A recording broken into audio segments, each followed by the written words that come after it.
is basically testing your emotional intelligence and the level of it, just as you have in intelligence quotient.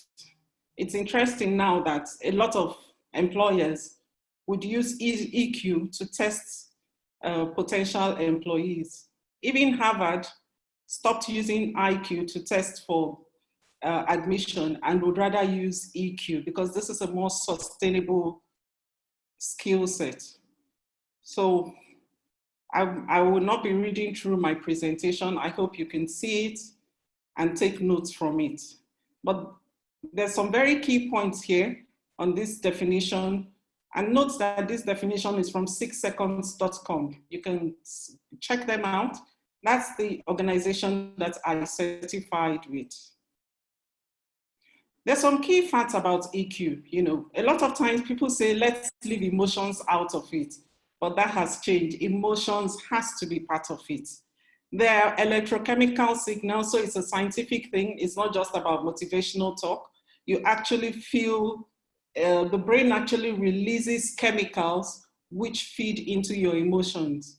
And there are 8 basic emotions, and out of these emotions come others. So they can be intensified or they can be neutralized. The 8 basic ones are simply anger, which can make you fight against the problem; fear, to protect us from danger; anticipation, to look forward and plan; surprise, to focus on a new situation; disgust, to help us reject what is unhealthy, not just to our body, to our minds and to our situations; trust, to connect with people who help us; joy, to remind us of what is important in life; and sadness, to connect us with those we love.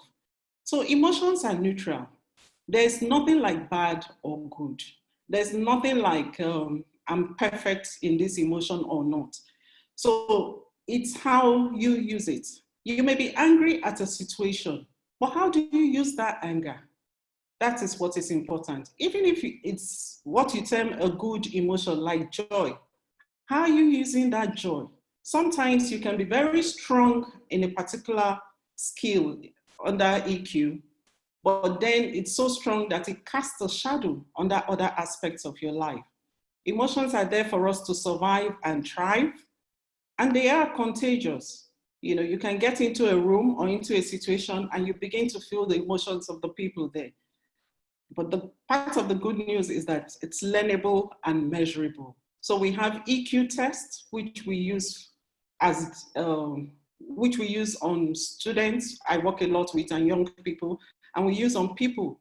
And the whole reason for the test is to see how you are using your EQ skills, where your strengths are, how you could use your strengths more, and how you could develop other areas. So it's learnable. It's like muscle, and so you can build it up. Anybody can build it up. Emotions are just simply data, giving you information from you to you about different situations in your life. And ultimately, it's to make you perform optimally, whether professionally, academically, or personally. Emotions are absorbed, as I mentioned before, the chemicals are coming from the brain and they are absorbed in 6 seconds, which is where the organization got their name from, 6seconds.com. EQ skills help family navigate complexities and stress, foster positive and healthy relations, which leads to innovation and resilience. Resilience is our keyword today. Helps you nourish compassion and inner peace that everybody is searching for, that peace that passes all understanding. And of course, grow as a positive change maker. Similar to what EQ gives you is parenting with EQ also affords you those benefits. Or look at stronger relationships. In families, what's happening today? Disintegrating, parents not understanding the young people who want to be on social media all day. How do you deal with that?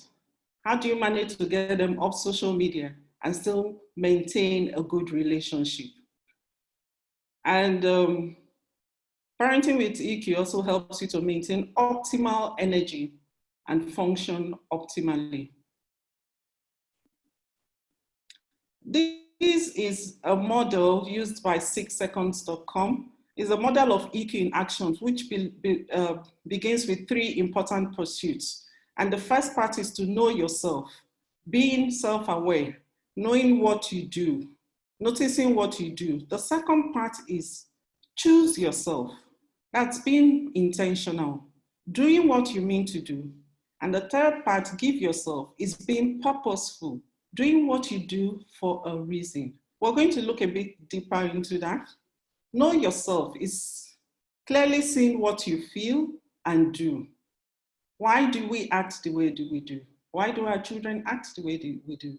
So knowing yourself means you're aware of what you do and actively pay attention to the messages those emotions are sending to you. Emotions are data, and these competencies allow you to accurately collect that information. Know yourself gives you the what. When you know yourself, you know what your strengths are, you know what your challenges are, you know what you are doing, what you want, and what you want to change. So under this, you need to accurately identify and interpret that feeling and acknowledge frequently recurring reactions. So knowing your patterns. So we have situations that keep reoccurring in the family and we keep acting or reacting the same way. So we kind of get in a loop. Who does that help? How does that change the situation? If you see yourself in those kind of situations and you're saying to your children, I have told you this 100 times and you don't change, know that you are in a loop and something needs to change. And you have the power to change that. Choose yourself. How can we move more thoughtfully and do more of what we actually want to do? Choose yourself is doing what you mean to do instead of reacting on autopilot. These competencies allow you to move proactively and respond the way you want to do. So you need to evaluate the cost, apply some consequential thinking to evaluate the cost and benefit of your choices. You need to navigate your emotions, the different emotions you're going to, so you can harness them and transform them into a strategy.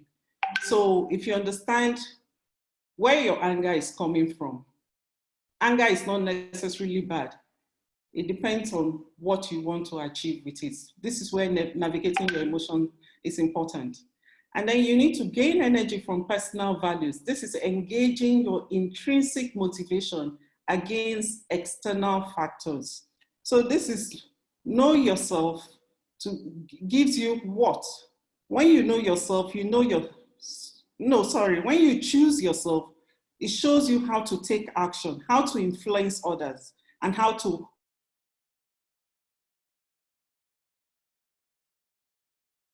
is doing what you mean to do instead of reacting on autopilot. And give yourself you're intentional and you're purposeful. It allows you it provides information on the how. It shows you how to take action, how to influence yourself and others. Give yourself actually is the why. When you give yourself, you're clear and full of energy. So you stay focused on what you want to respond to and the way you want to respond to it. Why gives you direction and why others should come on board. So forgive yourself. You need to identify your noble goals so you can connect it to your actions daily. Connect it. Your noble goal is your North Star. It's your overarching sense of purpose. And noble goals are beyond those goals we fix for the day or for the week or goals that we fix for our jobs. Noble goals are what directs your life. Now, onto emotional resilience. I may be going a bit fast, but this is because we have limited time, and I would like us to do an exercise before this ends. So there's also time for questions later. I love this quote from Nelson Mandela. just says all about resilience. It's falling but rising every time we fall. We will fall, but we must rise. When you fall and you don't rise, that is when there's real failure. But if you fail, it's not a problem.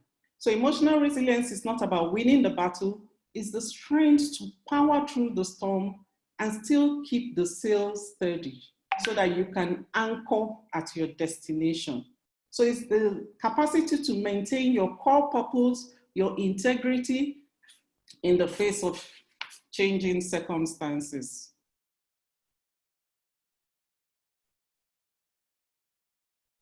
With your emotional resilience, you fall up and you fall forward. You don't fall down.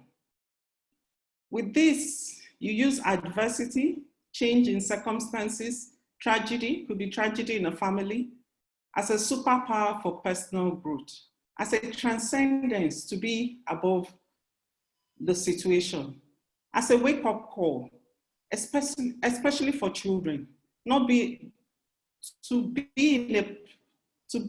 in a different position rather than where they are comfortable.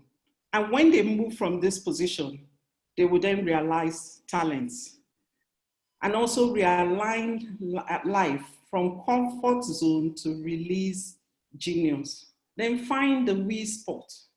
The weak spot is what I would define as letting go of ego, letting go of me, letting go of that entitlement spirit or behavior, and then trying to find the we rather than the I, trying to give rather than to get, trying to find the value they bring to this world. And we all know that when we find that value, when we find that purpose, then we start living. If you're living in a wrong purpose, your physiology would find you out. You would know that you're not comfortable, even if it's in relationship with friends or family. You'll get an uncomfortable feeling every time you're in that situation.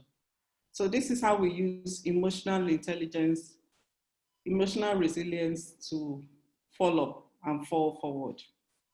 I have good news and bad news. I will start first with the bad news so that you're better able to receive the good news. And the bad news is, these are facts of life. They will happen to you continuously, irrespective of your best plans, irrespective of your background, your education, whatever you do. These things will happen. There's just so much that is within our control as human beings. There will be academic failure, tragedy, losing a family member, problems in the family, health problems. With Corona, COVID-19 has seen a lot of professional and financial stress. Even after COVID-19, these things will still happen. However, I'm here to share the good news. The good news is we can be resilient. Everybody has that capacity to be resilient. Research shows that we all have some resilient behavior, and I'm sure we all know people that we think, my goodness, they're so fantastic. They just are resilient. They're smiling all the time. I have a couple of friends like that. They're forever smiling, forever laughing. And even when they tell you their problems, they're smiling, and you wonder, how do they keep going? Some people are born with higher resilience, but the good news is we can all learn it. It's a skill that can be developed irrespective of the challenge, your background or environment. But I know you're all thinking, how do we move beyond all these self-help books, motivational songs, motivational talks, and all the religious talks? It is well, and yet it is not well. God is able, and yet things are still not going as you plan it to be. How do you move beyond all that? But the truth is, those that we define as resilient people often have the skill through life experiences. You develop your resilience through life experiences. I'll share my own story with you.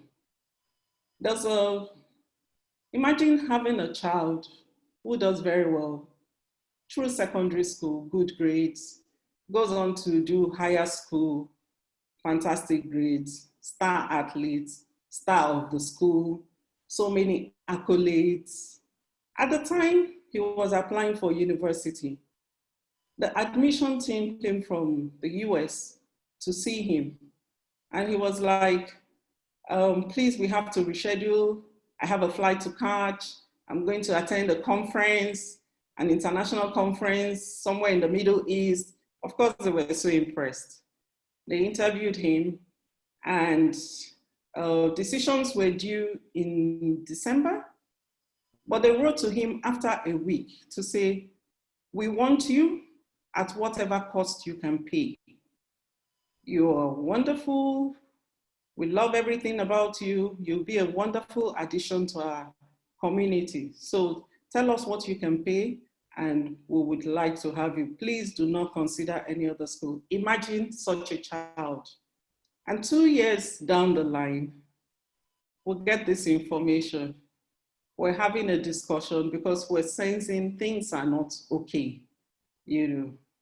And we're having this discussion, and the child says, I have been academically dismissed from school. I have lost my $45,000 scholarship. At that point, as a parent, it's not easy. You really need to take in a deep breath and exhale. What was my reaction? Immediately I was told, what my brain told me to do was stand up, stop whatever is going through your mind, stop whatever you're feeling, change your action, stand up and go to the toilet. And I went to the toilet, looked in the mirror, and I said, I thank you, Lord. One, he was honest, and he told us this. That must be a huge weight off his shoulder. Two, what's the worst that can happen with this situation? Three, he's not on drugs. Four, he didn't commit any crime. Five, this will not define him. So I listed out the reasons why I thought we would overcome this. I had to find first the good in it. Then I went back to the meeting where he was sitting with his dad. I'm sure to him there was relief. This is finally off his chest. I don't know what was going through his father's mind. Could it be, oh my goodness, this is paying another school fees, but he was quite calm. I was so proud of all of us. I was so proud of my family through that situation. So when you come across a mistake, failure, or problem, we did some of this, but I'd like to share them with you. Talk about it. Avoid being stuck in shame. You didn't commit a crime. Even if you did commit a crime and you identify it as a mistake, own it. So we talked about it. We decided not to hide. And guess what that did? We found other families in the same situation, almost like finding a tribe. We found families with children who had lost admission and scholarship in schools like Harvard. We found families with children who had spent 5 years and almost £200,000 studying medicine and then changed their mind. There's no shame in it. We failed, but we're moving on. Remember, it's a mistake. You are not the mistake. The child is not the mistake. Take responsibility for the action. We as parents took responsibility for our own part in the whole situation. And we talked through this with our child for him to take responsibility for his own part.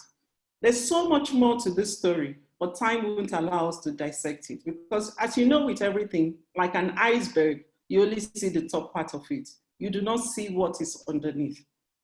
It's so important that you be honest with yourself and others. If you lie to yourself, then the case is lost, really. Because if you can lie to yourself, you can never tell the truth to anybody else. And like I did, take a deep breath. A deep breath. Regroup and try again. That's what we did. Today, he's graduated from economics in a Nigerian university. He's happier and better for it.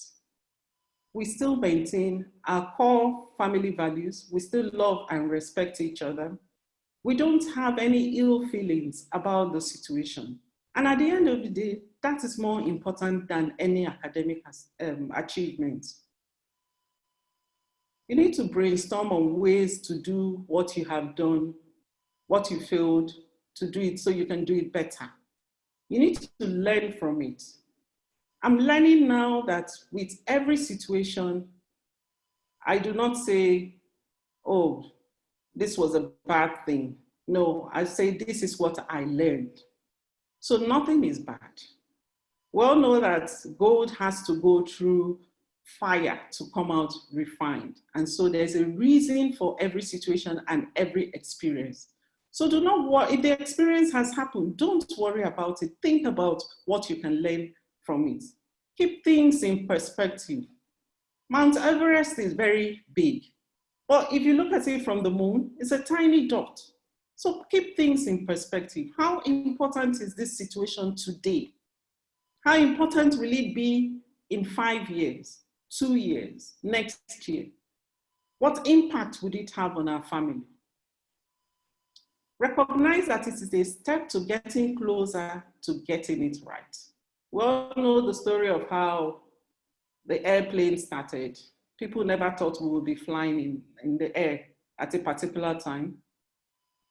Or Bell, who created the light bulb, how many times did he fail? But with each failure, it was a step to getting it right. Remind yourself that you are human, that child is human, our family members are human, and as human, we are not perfect. As parents, you have to be able to be vulnerable and exhibit your human self. Don't put children under pressure that you're perfect. I know we all made A's in school. I've been able to, if you know me for 5 minutes, you know that I'm not good in maths. And that's what my children always use in laughing at me. But I've been able to own up to most of the mistakes I've made, even with them growing up. I got into EQ like 5, 6 years ago. And my first child is 27. So I can now see a lot of the mistakes I made along the way, but I do not regret anyone. I do not regret any one of them. Rather, what I do now, when I find out something new that I've just learned, I would remember an experience we had, and I'll discuss it with them. And it helps everybody to move past whatever that experience was. I'd like us to do an exercise now, if we still have time. I'd like everybody to settle down. Lebari, do you want us to do the exercise now or during your part 2? No, we'll do it now. Okay, go ahead, please. Okay. The chat is open. Everybody, the chat is open. So in case Mrs. Lebari wants you to put some comments, go ahead, please. Okay. The comments will come after my presentation. So I'd like everybody to just think of only what you've heard me say so far. If you have a pen and paper, they're good. If not, just walk through this. Take a deep breath. Think of a personal setback or situation you've had, no matter how big, how small. It would be good if it's something your family is going through. And hold that in mind as we walk through this. Consider the adversity. What is that setback that you are facing? What are your beliefs, thoughts, and worries around this challenge, problem, setback? What are your beliefs? Why do you have those beliefs? What are your thoughts around them? And what are your worries? What do you think the worst could be? Or what do you think would happen? What are the consequences of these thoughts and beliefs? How are they impacting or affecting how you feel and how you are acting?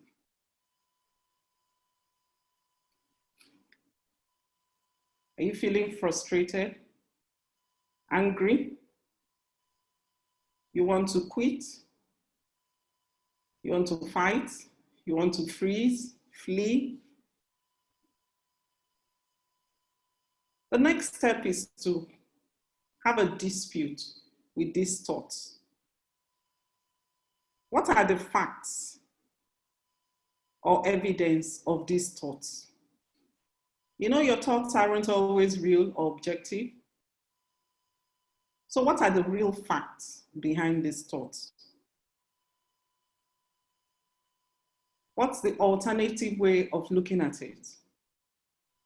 Perhaps you're looking at it from your own angle. Who else is involved in this situation? Can you possibly look at it from their own angle?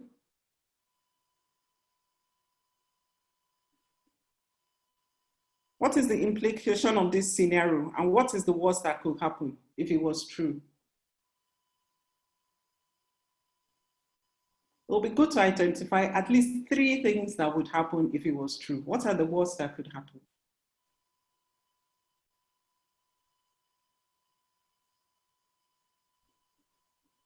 Now, if your thoughts are motivating, then hold on to them. If they're motivating you and moving you to finding a solution or learning from the situation, then hold on to them. But if they're not serving you, you need to let them go. You need to figure out a way to let them go. Think of what you really want in this situation. How is this thought? How are these beliefs? How is your action serving you to achieve your ultimate purpose? And if it's not going to help you achieve your purpose, then you need to generate new thoughts that would help you achieve your purpose. That's the end of the exercise. You may not get the answers now, but I'll encourage you to practice it to get the results. This model has been developed by scientists, not by me, and it has been used time and time again. You need to sit down and have this conversation with yourself or with your intimate circle. It's a learnable skill. Learn it, practice it, and share it. It's a muscle, and the more you learn it, the more you develop it. Thank you, Madam Lebari. Thank you so much. Don't tell me my time is up. More than up, but because we were all enjoying and we just wanted you to finish this part. So we're going to have a part 2. We need to get Doctor on board. It's almost quarter to 5. It's obvious that you enjoy what you are doing, so you didn't look at the time. But thank you, thank you. We need to get Doctor on board now, please. All right, Doctor, sorry for taking your time. Okay, so please, can you remove this screen? Thank you so much. All right, thank you.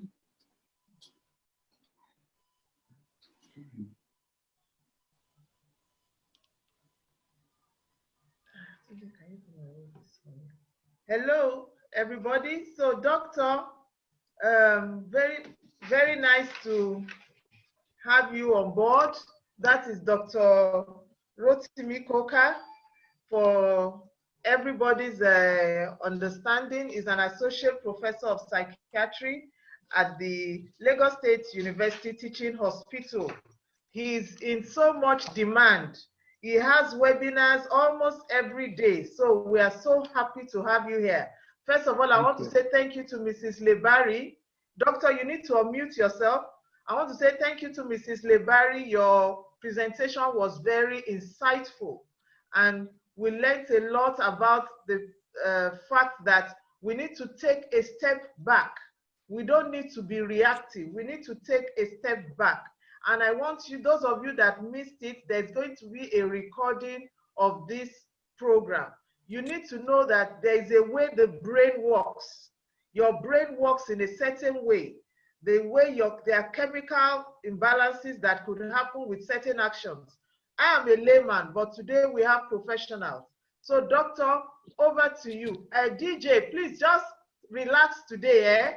Today we are talking about health, and later we are going to have you on board. I'm sure you are all wondering, why do we need a DJ? This is part of our therapy. This is part of our message to all of us, that music is good for our soul. Music is good for us to be able to calm down, because the brain is just a chemical organ in our body. There are ways to treat your brain. There are things you can do to calm your brain. Taking in a deep breath at times before reacting to somebody helps your brain. So we are going to learn all that. That is why we have a musician, a DJ here today. Seyi Law, you are welcome. We are still going to have you, but now it's time for Dr. Rotimi Coker. Over to you, sir. Thank you very much. The Green Olives Group, the Change Agents of Nigeria, Mrs. Funmilayo Onafowokan FCA, for giving me this opportunity to share my psychiatric experiences and mental health experience to all of you. And the lecture you heard earlier on was to give you adequate emotional resilience. And if you have emotional resilience, you will develop frustration tolerance threshold that will prevent you from developing mental illness. And I could pick 3 or 4 items from that talk. The bad news. All of us are going to encounter bad news every day in Nigeria.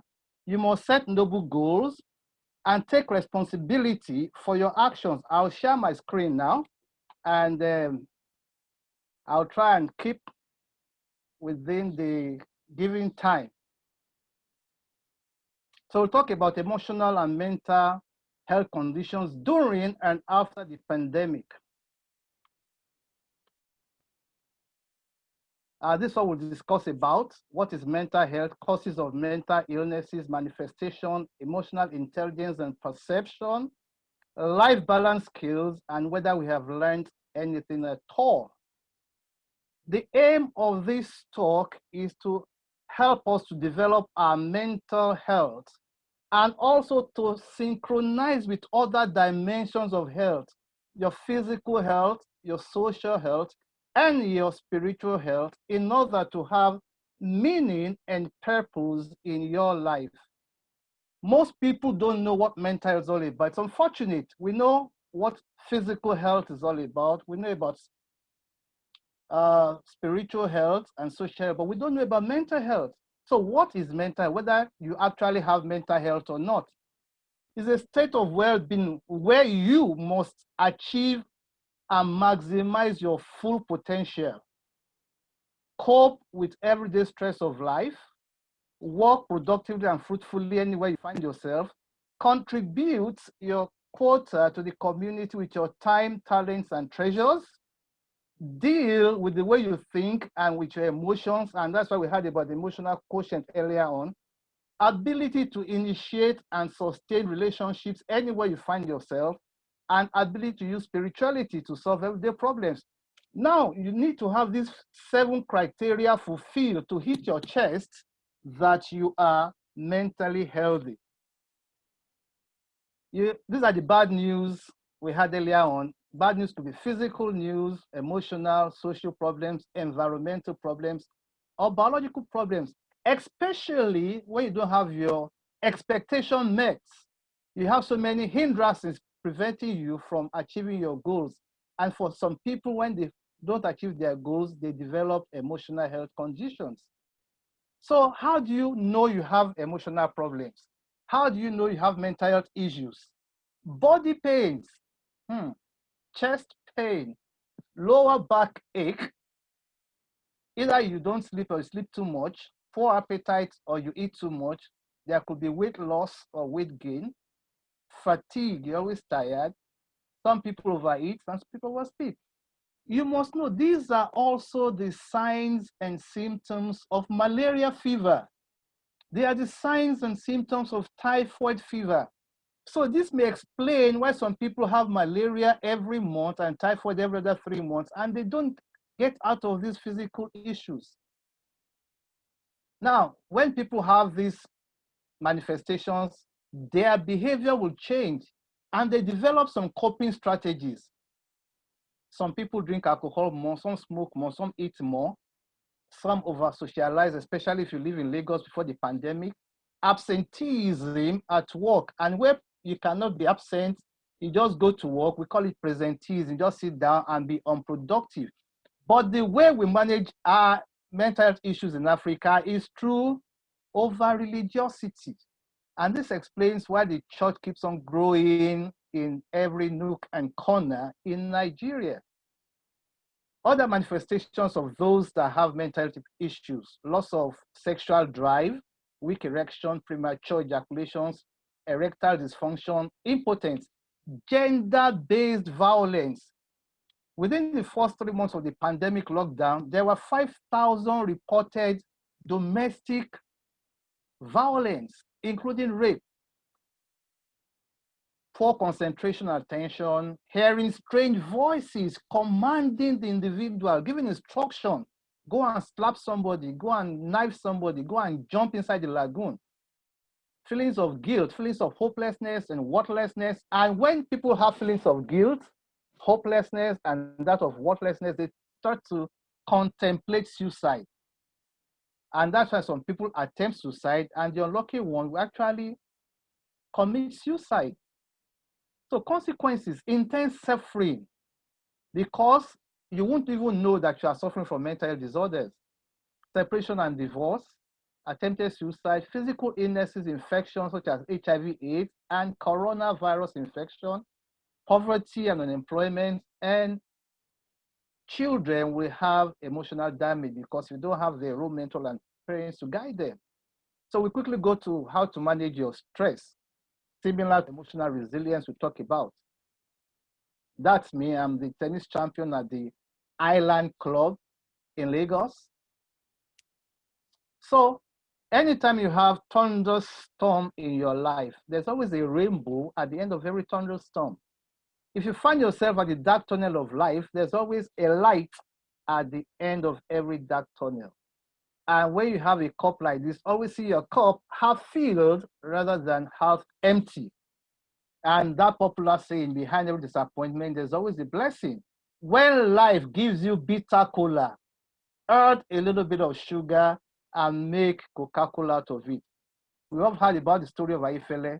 2 days ago, he said, well, I can stand up now and sing anywhere in this country. To be mentally healthy, you must be physically fit. And when you're physically fit, you have the endurance and the stamina to withstand any mental health issues or any goal. You have that strength to go after any goal. That's me playing my tennis, football, swimming, and also ride my bike. Humor therapy. Where I carry out my workshop, we spend 5 minutes just laughing. We have to laugh from the bottom of our hearts. You know, you laugh and laugh and laugh and laugh and laugh, you know, till you have tears coming down your eyes. Why? Because laughter is the medicine of all ailments. They increase immunity, prevent infection.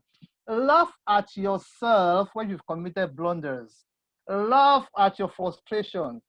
Why? When you laugh, it shows that you are happy. And you cannot be happy and sad at the same time. So please, smile and laugh every day, even if there's nothing to smile or laugh for. You know, that's me. I laugh a lot. That's why we have the DJ in the house. You must dance from morning, afternoon, and evening. Listen to good music. You must have good music on your handsets. Anywhere you hear good music, get up and dance. And that's why you must learn how to do a zonto and shaku shaku and all these dance steps. Even look at these people now. That's me and my wife. Anywhere we go, we are the first to get on the floor. That guy wanted to dance to the governor's house, And even see Baba Obasanjo at 85 still doing shaku shaku. So we quickly go to A to Z of life balance skills. Number one, the exercise Mrs. Lebari talked about is all about being alone for 30 minutes every day to reflect about your life. B, eat breakfast like a king, like a prince or princess at noon, and like a pauper in the evening, because you are what you eat. Change is the only thing that is constant in life, and the only thing that's constant in life is change. Change is the new normal now, during this pandemic and after this pandemic. For those of us who are in executive position, delegate duties. For your health, eat fresh fruits and vegetables. F, forgive yourself first. Forgive past painful issues before you forgive others. We heard about noble goals. Set smart goals in 8 areas of life. Let your goals, let your noble goals be specific, measurable, achievable, realistic, and time-bound, so that when you see I can't, you cut off the T and tell yourself I can't. And you must set your goals in 8 dimensions of life. What are your spiritual goals, physical health goals, emotional health goals, social networking goals, family goals, educational and professional goals, technological and financial goals? If you don't, most people set 1 or 2 goals in 1 or 2 dimensions of life, and that's why they have painful issues in life. What doesn't kill you makes you stronger. If your plan A doesn't work, go to plan B, C, and D. Hug your people every day. Your spouse, your children, your parents, have fun with them. Learn to be financially independent. Judge your noble goals realistically. Keep a positive attitude, because your attitude will determine your attitude in life. Love everybody around you, your spouse, your children, your siblings, your parents, unconditionally. Again, that exercise, learn to meditate, to reflect about your life, and say no. Don't take issues that you cannot cope with. P, presence or presence. If somebody wants you somewhere, think, does he want my presence or my presence? And again, live for today. The presence is now. The past is gone forever. The future is not for your headache. So live for today. Enjoy your life today for now. For those who drink alcohol, quit alcohol. R, relationship. Be grateful that you have a relationship. If you have a spouse, children, parents, sibling, wow, you are so lucky. And you need to cut off toxic relationships. Else, all of us must sleep for 8 hours. Because if we don't sleep for 8 hours, we'll be vulnerable to stress the following day. Else, we must acquire spiritual intelligence. It's part of spiritual health. T, time management, also very useful. We must understand things from other people's point of view. And when you understand things from other people's point of view, you have a win-win situation in life, not a win-lose or a lose-win. Take so many vacations if possible. You don't have to travel abroad. Travel to Djibouti or Abeokuta, the closest town, go and spend weekend.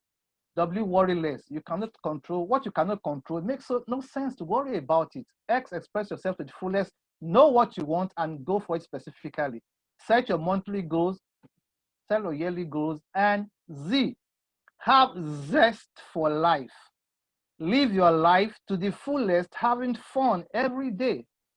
Now, what brings about mental health issues in people is your perception and mental health, because we see the world the way we are. And when somebody disagrees with you, you may think there's something wrong with that person. Meanwhile, you are the one that has issues. Now, it depends on where you are on this divide. If you're on this divide, you see a 9. If you're on that divide, you see a 6. And this can generate a whole lot of arguments in the house, on the street, at work.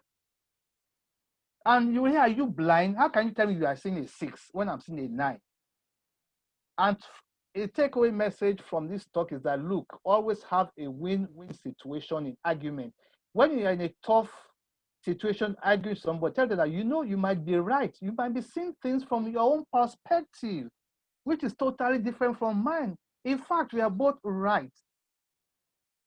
This picture explains why 2 people can see the same picture and disagree with one another, and both of them will be right.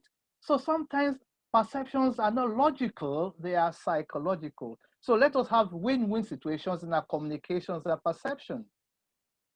talking about communication. Listening is the most important aspect of communication. You have talking, reading, and writing, but listening is the most important of the four. Listening requires attention, concentration, and empathy. So we must listen to our subordinates, listen to our children, our clients, as well as our children.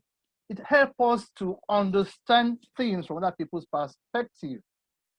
Talking about that exercise again is very essential. All of us must acquire the skills of relaxation, the skills of meditation. But the easiest aspect of meditation and relaxation is to be alone by yourself for 30 minutes. Inhale, breathe in for 5 seconds. As you're watching me, hold your breath for 5 seconds. And exhale through pursed lips for 10 seconds. If you can do that, you have mastered the aspect of meditation, because you are taking a lot of oxygen to the brain, which will counterbalance those negative hormones and chemicals that brings about mental health disorders. Benefits of relaxation: it can be practiced anywhere. It can be used to relax your body and muscles. It can be used to manage panic situations, anxiety situations, and phobia. And if you use them creatively, you can use the aspect of visualizations to achieve your noble goals. This is the most wonderful aspect of stress management and emotional resilience. If you have identified the person giving you stress, your father-in-law, mother-in-law, your boss at work, whoever, write a letter to that person. Dear sir, dear ma, you know you are the most terrible person in this world because you have been giving me stress and I can't because of you. So write 5, 10, 15 pages to that person, sign it, yours in hatred. But please, everybody, go and hide that letter where nobody will see it. What have you done? Be able to ventilate. You have downloaded, it's called catharsis in psychiatry and psychology. Go back to that letter after 4 or 5 days. You'll be amazed about what you wrote in that letter. Then tear that letter and burn it that nobody can see. You see, for you to have perfect health and purpose in life, you must have adequate mental health, fantastic physical health, great spiritual health, and social networking to make your life to have meaning and purpose. We are all spiritual beings living a physical life. So we should know that it's not by power or by might, it's by the special grace of God that we are where we are, doing what we're doing. It's not by your strength. So most importantly, we must have spiritual intelligence, which is as important as emotional intelligence or mental health intelligence or social intelligence. Ladies and gentlemen, if you're listening to me, if you're not where you are supposed to be today, it is because you have not stopped your approval-seeking behaviors. You don't need anybody's approval to be who you want to be in this world. If you seek for approval, you get a disapproval. And disapproval will come from your loved ones, your parents, your pastors, your spouses. And the only approval you need is that from your premonitions, from your brain, in between your ears. Why? Because they want to pamper you. Always expect the bad news. We heard earlier on the disappointments. Journey to the top of the ladder will be rough and tough. So expect so many bad news, frustrations, letdowns, disappointments, and failures. So we quickly round up with how to improve your mental health. You are created, you are the best. So every day, love, adore, cherish yourself. Learn stress management techniques or emotional resilience we're talking about. Learn how to relax. Set smart goals in 8 areas of life. Sleep for 6 hours. In Lagos, it's difficult, but make sure you get 6 hours. Share your problems. We had Mrs. Lebari sharing her self-emotional problems, because a problem shared is half solved. Take mini vacations, like I said earlier on. Connect with people. One of the criteria for mental is the ability to initiate and sustain relationships anywhere you find yourself. And you must have your emotional health met. Be ready for something change, like coronavirus change, pandemic. Recognize your stressors and deal with them. Learn something new every day. learn to sing, learn musical instrument, learn a new language, be physically fit, have spiritual meaning and purpose in your life. And how do you do that? Contribute your time, your talents, and treasures to anything of worthy cost. Always show gratitude to human beings and, of course, to God. Eat well, avoid sugar, salt, fat, alcohol. We heard it from Mr. Lebari. Take responsibility for all your choices and decisions in life. Nobody is responsible for your failure. Nobody. You must take responsibility for you to now have insight in order to take the next step out of that issues. So, and stop taking responsibility for other people's happiness. If your spouse doesn't want to be happy, you can only tell her how to be. Cultivate your own garden. Don't be envious of other people's achievements. If you have decided to grow oranges, don't envy that guy that has grown cocoa or cassava. Smile, laugh, and dance away any issues that you might encounter. Live for today. Today, presence, now, not for tomorrow, and the past is a trail, it's gone forever. Life is not meant to be taken seriously. Don't take yourself seriously either. Laugh at your blunders, laugh at your mistakes. If you are 60 years old like me, you have less than 3,000 weekends to go. So enjoy every day in your life. Enjoy every weekend. That's me having fun somewhere in Egypt. So, have we learned anything? Do you think you have appropriate and adequate mental health? Have you been able to achieve and maximize your potentials? Yes or no? Are you productive at home and at work? Are you managing the stress that Nigeria is dishing at you every day? Are you contributing your quota with your time, talents, and resources to your community, to your primary school, to your secondary school? Are you managing the way you think and you feel, your emotions? Can you make friends anywhere you are, especially our children who are on social media and they find it difficult to make friends, physical friends? And can you manage your stress spiritually by kneeling down and praying to God to say, well, God, with you all things are possible and I can do all things with God that give me this strength. Only you have to have faith. The substance of things hoped for and evidence of things not seen. If you have faith as tiny as a mustard seed, you shall move that proverb. So you must be able to use spirituality, as a Christian, to manage your problems. Have we learned anything? We are in this world to be happy. We must develop ourselves to acquire the 4 dimensions of health: physical health, mental health, social health, and spiritual health. And we must continue to develop ourselves in these 4 health dimensions and in other 8 areas of life that I mentioned earlier on. And then you will now find yourself in the right part of life, devoid of psychological issues, devoid of mental health issues, devoid of emotional issues, devoid of social and spiritual issues. I have so many books that I have published. This one, How to Set and Achieve Life's Most Important Goals. I've asked Mr. Onafowokan to give it free of charge to every participant in this webinar. And on this note, you see, I have fun playing the guitar, I have fun playing the piano. I say thank you very much for listening to me. I'm done. Thank you so much. Thank you so much, sir. I think you need to exit your screen. Oh, that is wonderful. Wonderful, wonderful. That is wonderful, wonderful. Thank you. Thank you, everybody, for listening to that. That is very, very powerful. And I can see that, Prof, you are into music, you are into riding horses, you are into swimming. And I think that is a lesson for all of us. That is letting us know that we need to be diversified. Stress management is not something that, you can do just by folding your arms.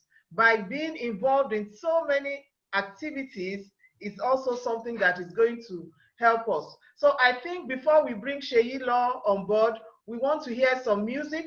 So let all of us relax and let's hear some music for 3 minutes. The chat is open. Please put your comments in the chat. We're still after Seyi Law. Mrs. Lebari will answer questions. Prof will answer questions. And like I said, all the slides of Dr. and Mrs. Lebari are going to be sent to us by email. Even the recording of this program, if you need it, once you send us an email, you will receive it. So Seyi Law, get ready. After the DJ, you are coming on board. Thank you. DJ, let's have it.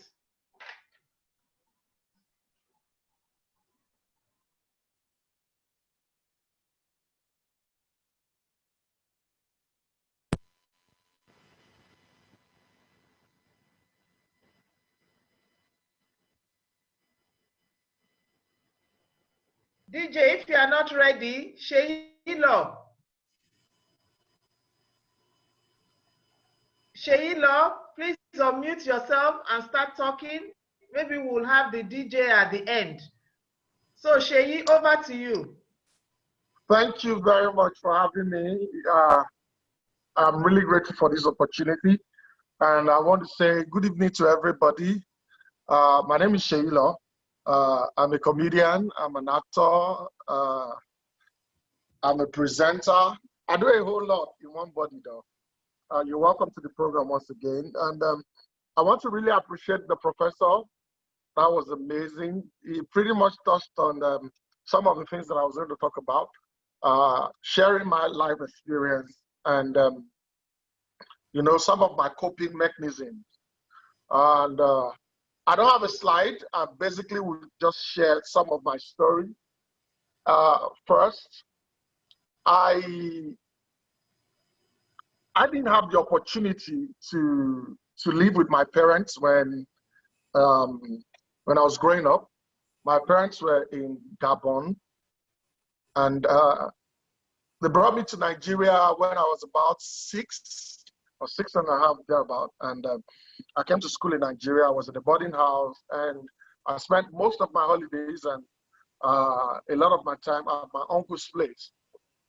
And I discovered that growing up, understanding life and understanding the way things work, getting in the entertainment business, being able to sit down and talk to myself, I discovered that one of the things that was really lacking in the process of my growing up is emotional connection with an older person.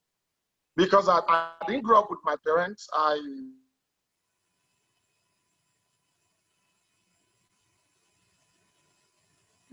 To, you know, to emotions and all. So it had an effect on me as a person. And, you know, getting to another stage in life, I discovered that really, do you really have anybody that you talk to? Do I really have somebody that I share intimate stuff with? Until probably when I got married, I was able to, you know, share a part of my life with my wife. And so going through that process, one of the things that I really learned was being able to talk to myself. I think that was something that was, you know, that has really helped me, being able to talk to myself. And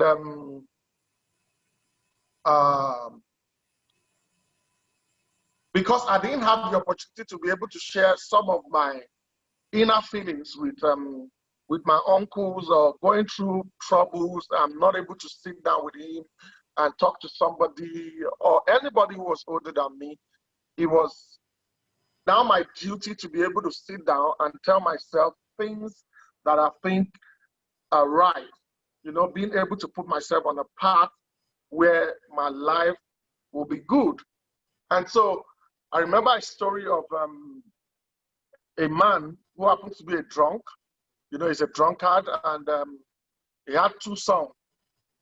I remember reading about that story, that the man had 2 sons, and when they grew up, one of them became a drunkard, and the other one, didn't take alcohol. And when they asked them the same question, why did your life turn out this way? The one who was a drunkard said, I saw my dad drinking every day, and that is why I'm a drunkard. And the other one said, I saw my dad drink every day, and I saw what he did to his life. That was why I decided never to take alcohol. And so I believe first, your life or whatever you become is a result of how or what you want to achieve, or how well you talk to yourself, or your perspective about the things that are happening to you. And so growing up, coming into the entertainment business, it was a bit tough for me because somebody who wants to be in the entertainment business, you probably have to be very, very outgoing. You have to be in the faces of the people, which was not something that I was used to growing up. But then I was funny, I came into the comedy business and I started seeing progress, which is a reflection of me from my education and everything. It was, for me, success in everything I do was paramount. And so if it was selling recharge card, I remember I used to sell recharge card at a relay bus stop, you know, and while I was doing that then, I tried to reinvent the way I do things differently from the way other people were doing it. Other people were selling recharge card, they were doing the phone call business, and they were charging per minute and all this stuff. And then I decided, okay, when the per second billing came in, I decided to change the way I do that business. And it gave me a lot of customers then, you know. People come to make calls, sometimes just for 15 seconds, and other people were making them pay for a minute. But I decided that, okay, if you make your call and it's less than 30 seconds, you pay half of the amount for a minute call. So it was a strategy that I adopted that helped my business to grow then before I came into comedy. So for me, it was an attitude, you know, a strategy to succeed in everything I do. And that was the attitude that I took to the comedy business. When I joined the comedy business, a lot of people in the business were talking about worry. You go to the show and everybody comes up on stage, and by the time they're cracking one or two jokes, they are making references to worry. And I thought to myself, do I want to go in this same route with every other person? And which is one of the things I always tell people, be intentional about your life, about everything you do, be intentional, you know? And so I thought to myself, what can I do differently? I grew up in Lagos. I know that Yorubas are funny. And so I started infusing Yoruba into my comedy just to change my own style, to create a style for myself. And so it was easy for me to grow in the business because people started making reference to my jokes. Who is that boy that is always talking about Yorubas? And so it distinguished me from every other person in the comedy business, which helped my growth to be faster than a whole lot of other people. But something happened in 2008. You know, I was somewhere to perform, and when I got on stage, this was an event that the organizers of the shows had called Ali Baba. They wanted Ali Baba to do the MC, but then they couldn't meet up with his demand, and then they called Basket Mouth. You know, they couldn't meet with the demand, and somebody had recommended this young comedian that is just upcoming to them, that he would do a great job. And so they called me for that event, and I got to the show on that very day. Massive, you know, like the top class in the society where the event was actually Asha live in Lagos. That was Asha returning to Nigeria after about a year after she dropped her album. And so when I got on stage as the host of the event and I tried to introduce myself, the audience were very close to the stage, and one of the top dignitaries in Nigeria at that time saw me when I introduced myself as the host of the event, and she said, I could hear her, and she said, who is this? Where's Ali Baba? Where's basketball? Is this what you pay for? How can they bring this thing to host this event?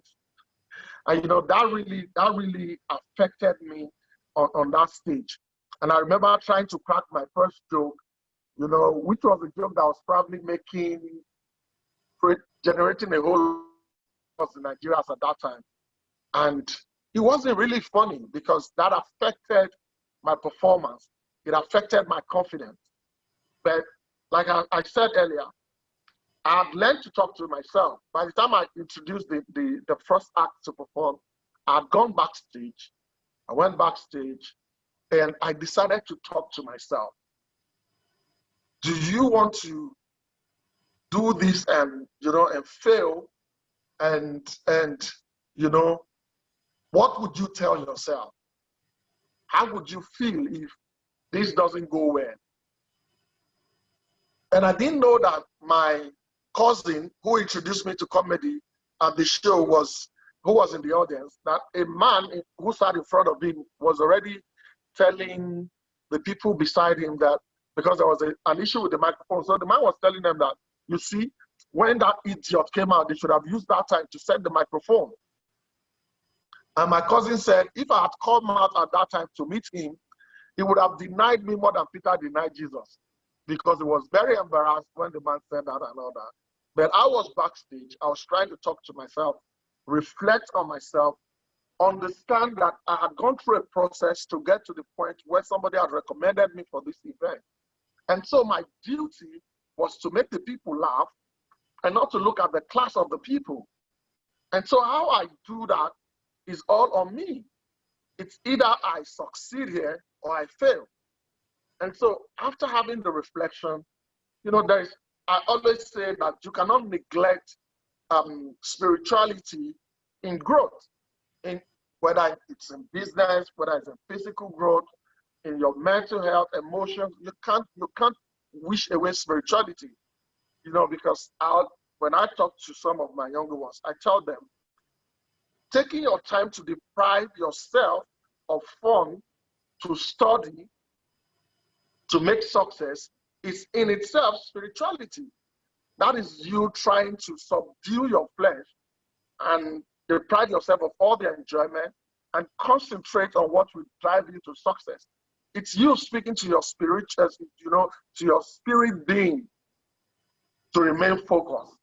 And so I had gone on my knees and prayed, and I took action. Spirituality without action will not yield any good result. It's not just about praying.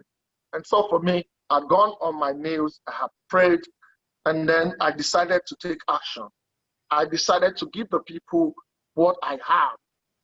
If everybody could make people laugh, they probably would not have called me to come and host the event. And so I said I was going to make these people laugh, and I went on stage and I did my stuff, and for 45 minutes straight, I made the people laugh. And then I introduced the next guest. I came up again, I did another 30-minute set. And then I came on again, I did another 15-minute set. And it was huge. And by the time I finished the program, it was time to leave, interacting with the audience. The same man that had said among the audience that when that idiot came outside, he should have used that time to set the microphone, collected my card. And my cousin was surprised. And then my cousin told me, did you know what this man said before? I said, well, that doesn't matter. Sometimes we don't listen to what people say and judge them by it. Sometimes you listen to what people say and reflect on yourself. Are they telling the truth or are they lying? And then you find the truth in what they have said. If it's a lie, you know how to manage it. If it's not true, if it's true, you work on yourself and you better yourself. And I said, well, at the time he said it, he was saying the truth. They had paid money to be at the show, and I wasn't living up to expectations. So he has a right to be angry at that time. And about a month down the line, this same man called me for a show in South Africa. That was my first international show. They called me for a show in South Africa. Before this time, I had been charging about 100,000. That was the highest that I was collecting in Nigeria at that time to do events. And then this man called me and said he wanted me to do a show for him in South Africa. And he asked me, how much do I charge to, to travel out of Nigeria? And I just said 600,000. And the man said, okay, I'll pay you 450,000 naira. And that was how I got my first biggest fee and my first international trip. And so what am I trying to talk about? The woman that said that, who is this? Where's Alibaba and all those stuff? Could have drained me mentally and gotten me overwhelmed. But being able to talk to myself played a role, and it helped me to come back to my senses, to take a better decision, and to function properly. I had to be intentional about what I wanted to achieve, which was to do what I've been paid to do, and also redeem my image, which was what I did. And as a comedian, people see the extravagant life, people see what I call the illusion of entertainment, which is the show in the show business. You have to show that, okay, you've got the nice cars, you've got a nice apartment, or you're doing good. People see that. And if I, as a person, decide to live my life fully based on that, you probably will make mistakes in your life that you won't be able to redeem yourself from.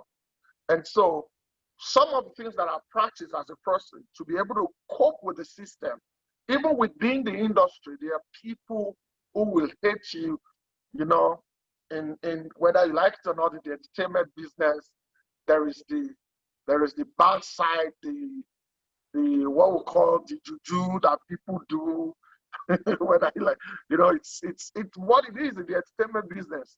Some people want to be in the same position where you are, people will frustrate your effort and all those stuff. And so how do you cope as a person? And that is where I talk to myself. I deliberately take away time from the public. I deliberately take away time from the public to be able to reflect on myself. And again, I don't wait to have events outside my place of residence to take vacation. I go on vacation myself. I do paid vacation. Some of the people in my business will wait till they have a show in America before they go with their family to relax and other. I deliberately take vacations because I believe that if you're able to calm yourself, you're able to take better decisions, and then you can't, like I said, you can't wish away spirituality. You can't just expect everything to be a connection to your spiritual self. You must be able to connect to yourself spiritually. And sometimes, like I said, the spiritual affect the physical. The spiritual affect the physical. So if you're able to connect yourself, to bring down your head and calm yourself down, it goes a long way. And also, a lot of times there was a time I did this joke, and I was talking about when married people say that, our marriage is boring, life is boring and all those stuff. And I used to say that you're a man, you got married in the same house, you have your first child in that same house, you have the second in the same house, you have the third in the same house. Even the fan in your house is already speaking Yoruba, turning and saying iwi, iwi, iwi, iwi, and then you're complaining that your marriage is not having the necessary fun. That is because you probably had stayed in the same place for too long and you're not making move, to experience life in another dimension. And like they say, variety is a spice of life. You have to deliberately, as husband and wife, as an individual, be able to take out time to spend time with yourself. understand yourself, be able to talk to yourself, be able to calm down yourself.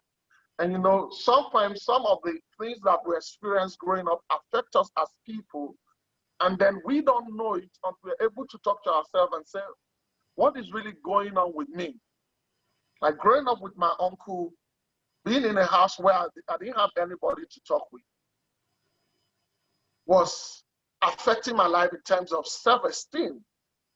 You know, I was probably having low self-esteem, and the only way at that time to be able to cope for me was to let out my anger on people who were younger than me. Probably one young person outside the house where you know that, okay, if you fight in the house, you know that your uncle will probably deal with you. You can't even beat his children and all those stuff. And then when you go outside, a child, probably somebody younger than you, steps on you, and then you react physically, you're throwing punches and all that. And then I came into the entertainment business and I begin to look at myself. Do you want to be that person that everybody says, oh, Seyi Law was fighting on the road, Seyi Law was doing this? And then you begin to understand that, oh, these are part of the things that are brought from the place from my childhood, and it's going to affect my life as an adult. And then you begin to take deliberate steps to live beyond it. And for me, gaining my self-esteem back, you know, being able to express myself better, you know, I started talking to myself, you know, I started reading more to gain more knowledge, so that when I talk in the gathering of people and I see people respect my opinion, it gave me this, you know, this change of attitude that, oh, that means I could actually talk and other people will listen. And so with that, I tilted towards learning more things, understanding more things, and being able to share the things that I've learned with other people, which gives me the opportunity to be able to express myself.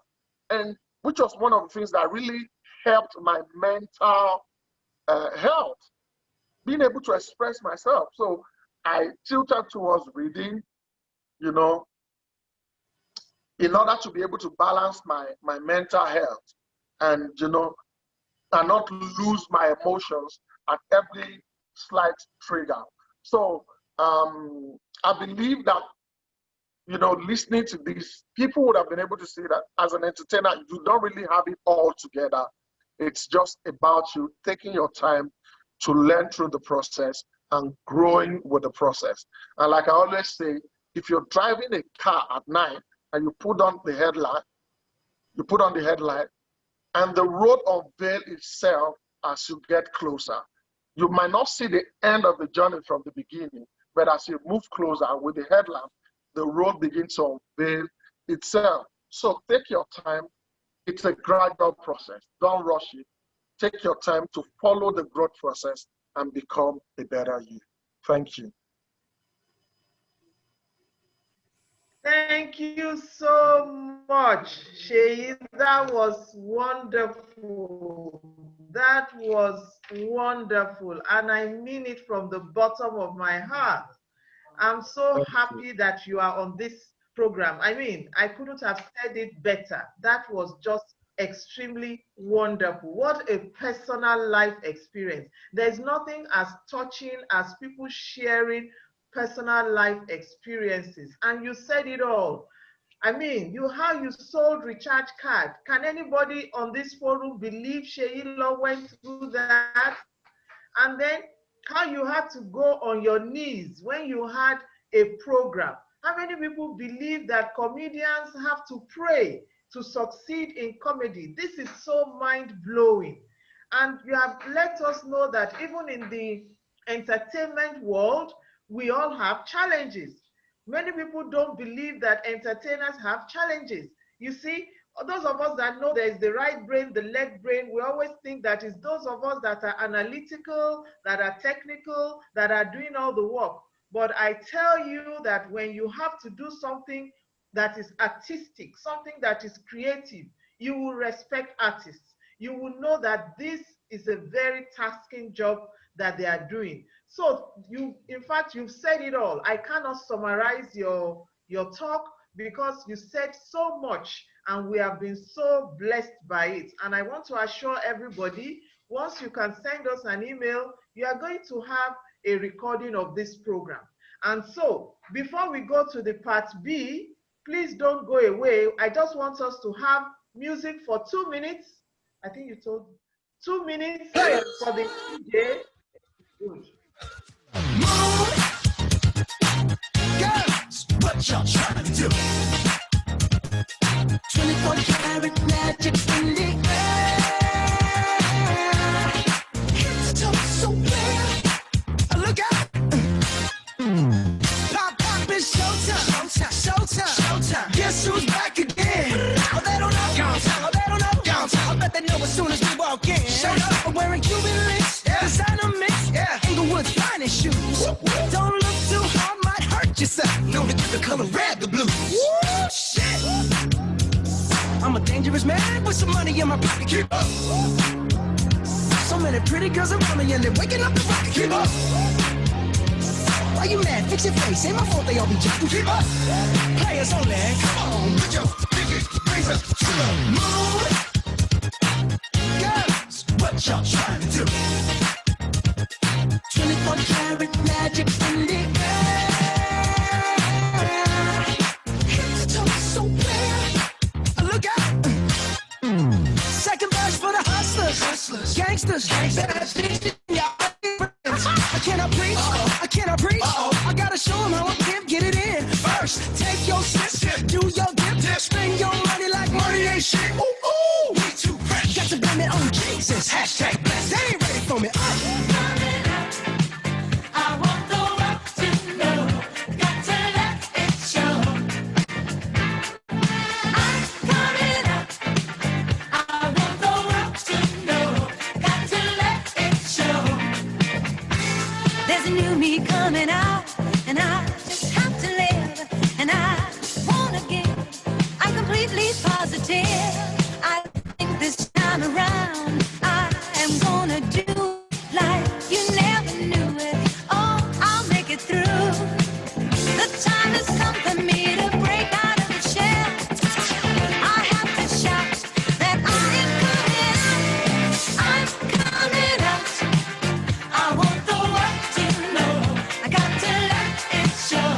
I'm coming out. I want the world to know. Got to let it show.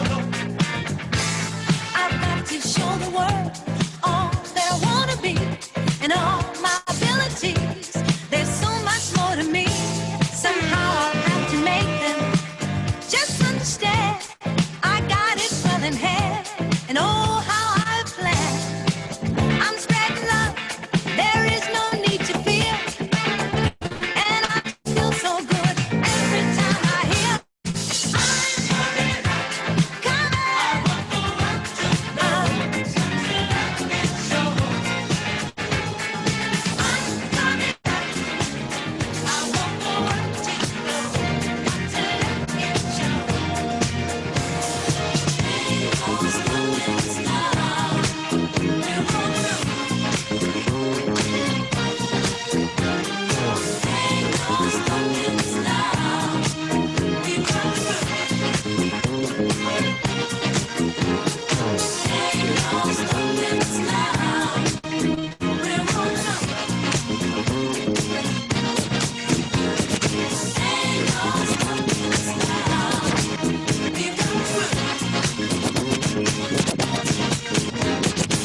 There's been so many things that's held us down, but now it looks like things are finally coming around. I know we've got a long, long way to go, and where we'll end up, I don't know. But we won't let nothing hold us back. We're putting ourselves together, we're polishing up our act now. If you've ever been held down before, I know you refuse to be held down anymore. Well, don't you let nothing stand in your way. I want y'all to live. someday, some. To every word I say, every word I say, ain't no doubt that it's now. We're rolling up. Ain't no stopping us now. We got the groove.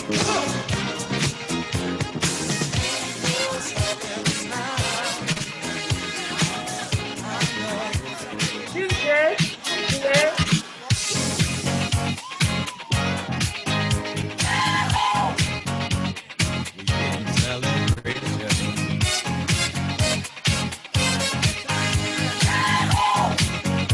This is your celebration.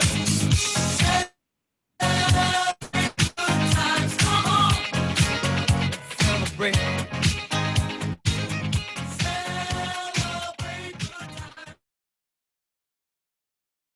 Very, very good. Excellent, excellent. Thank you, DJ Jam Smith, for that beautiful session of music.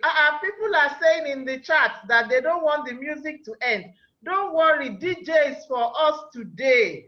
After this, we're going to have a boogie session. So just take it easy. I can see a lot of chats that they are enjoying themselves. Yes, you need to enjoy yourself. You are one of the privileged people that God has allowed to be on earth today. Not by power, not by might. Many people that are better than us have passed away since the pandemic. So we need to give God all the glory. So we're going to have a session of that. Now we are going to hand over again to Mrs. Lebari. I'm sure you've seen some of the questions on the chat that need answers. And after Mrs. Lebari, we're also having Dr. Coker back. So please put your questions on the chat. The chat is enabled. So Mrs. Lebari, over to you. We want to hear something more from you for about 5 minutes, and then we'll come there. But before that, I would like to use this opportunity to thank the team of people that have supported me in getting this on board. I want to say a big thank you, first of all, to the Lord Almighty for the vision and the wisdom. Next, I'm sure you know, is my wonderful, darling husband, who I've been married to for 30 years. We'll be 30 next week. So I thank you, Mr. Rotimi Onafowokan, for your support and your love. I want to thank Mrs. Lebari Edo-Ukpong. I've known her for a long time, years, I can't count, for decades. Thank you for your support. Thank you, Dr. Coker. You are such an amiable and pleasant person. I never get, you let me realize that psychiatry is very interesting. Psychiatrists are not boring people. Thank you, Dr. Coker. Thank you, Seyi Law. You have made my day. Thank you for honoring us with your program, with your being here. I'm so glad that you've been here as well. Thank you also to our DJ. You have been wonderful, and you will continue. We're going to continue to enjoy more music. Thank you, Mrs. Chioma. That's our backup. Many times when you have an event, you don't know the people behind the scenes.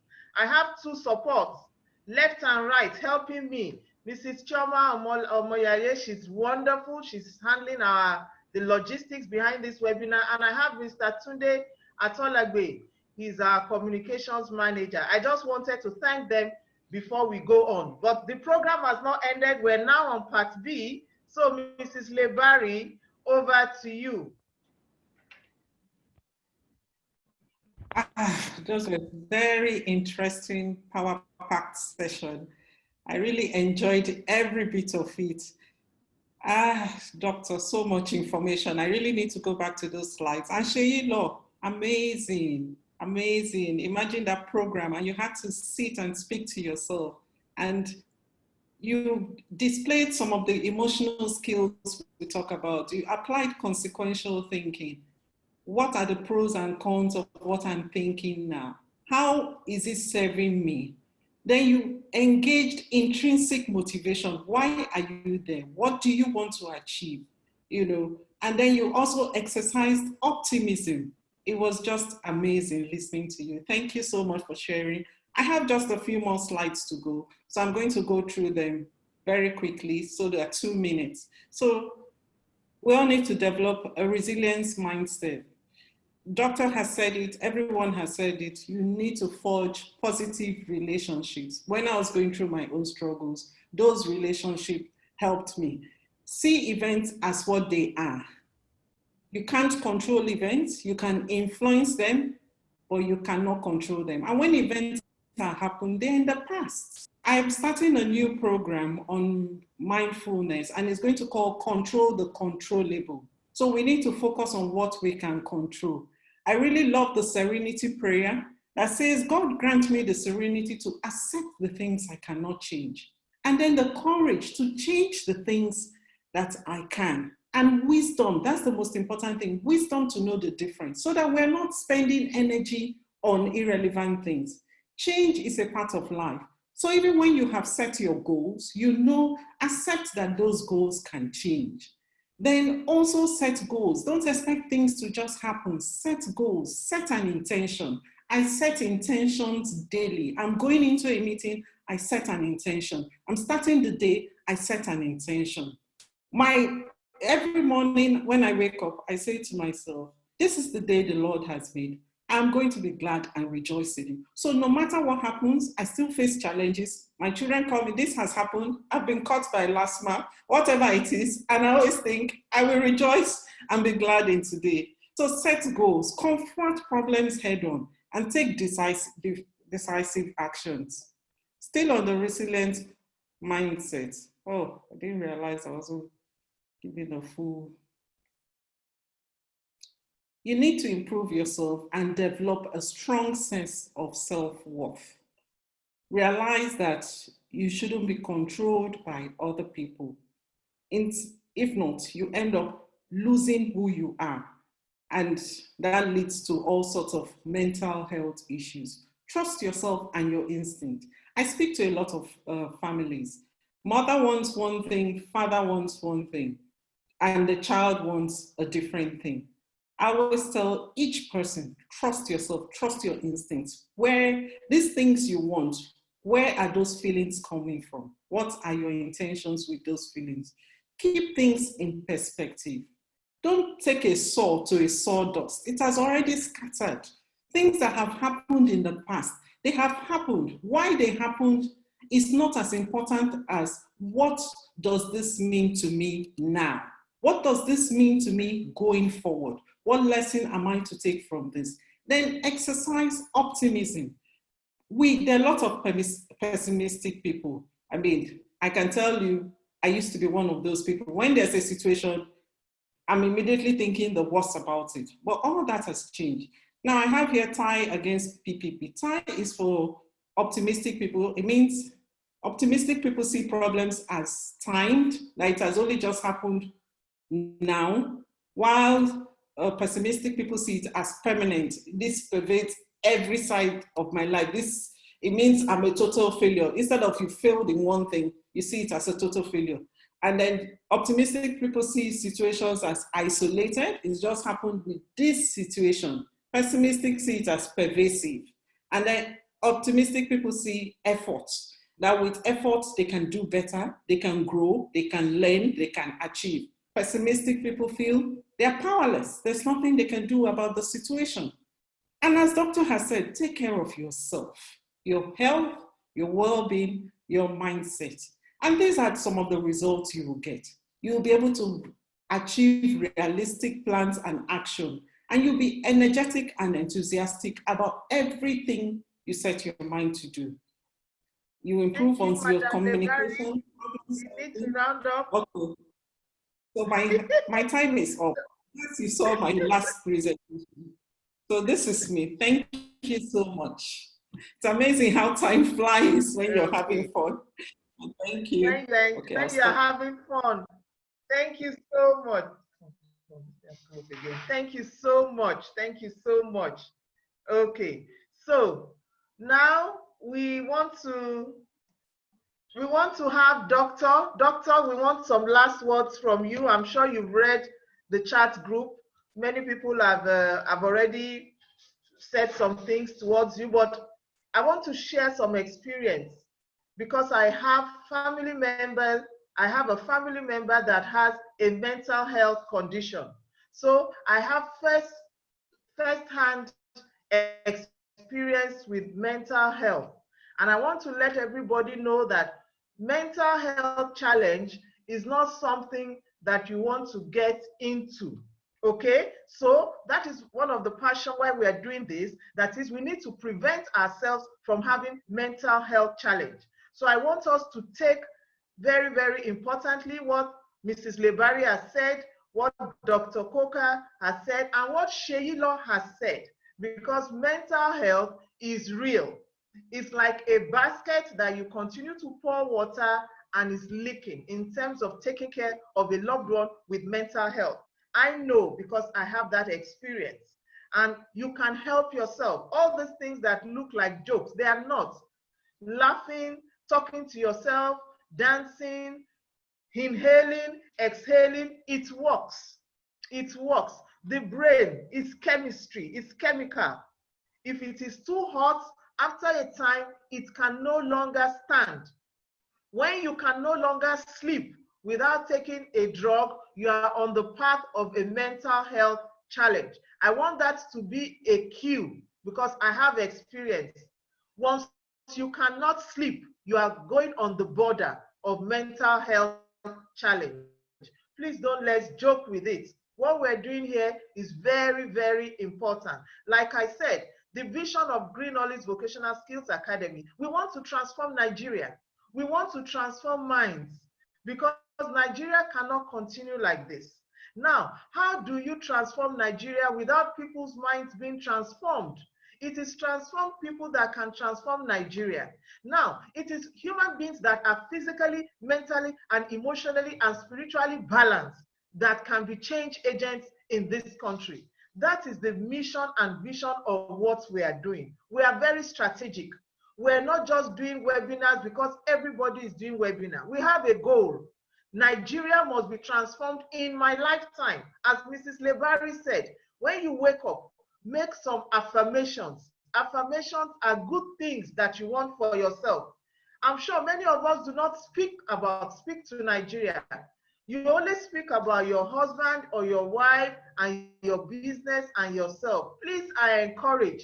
Start speaking to Nigeria as if it has ears. Nigeria, you shall be great.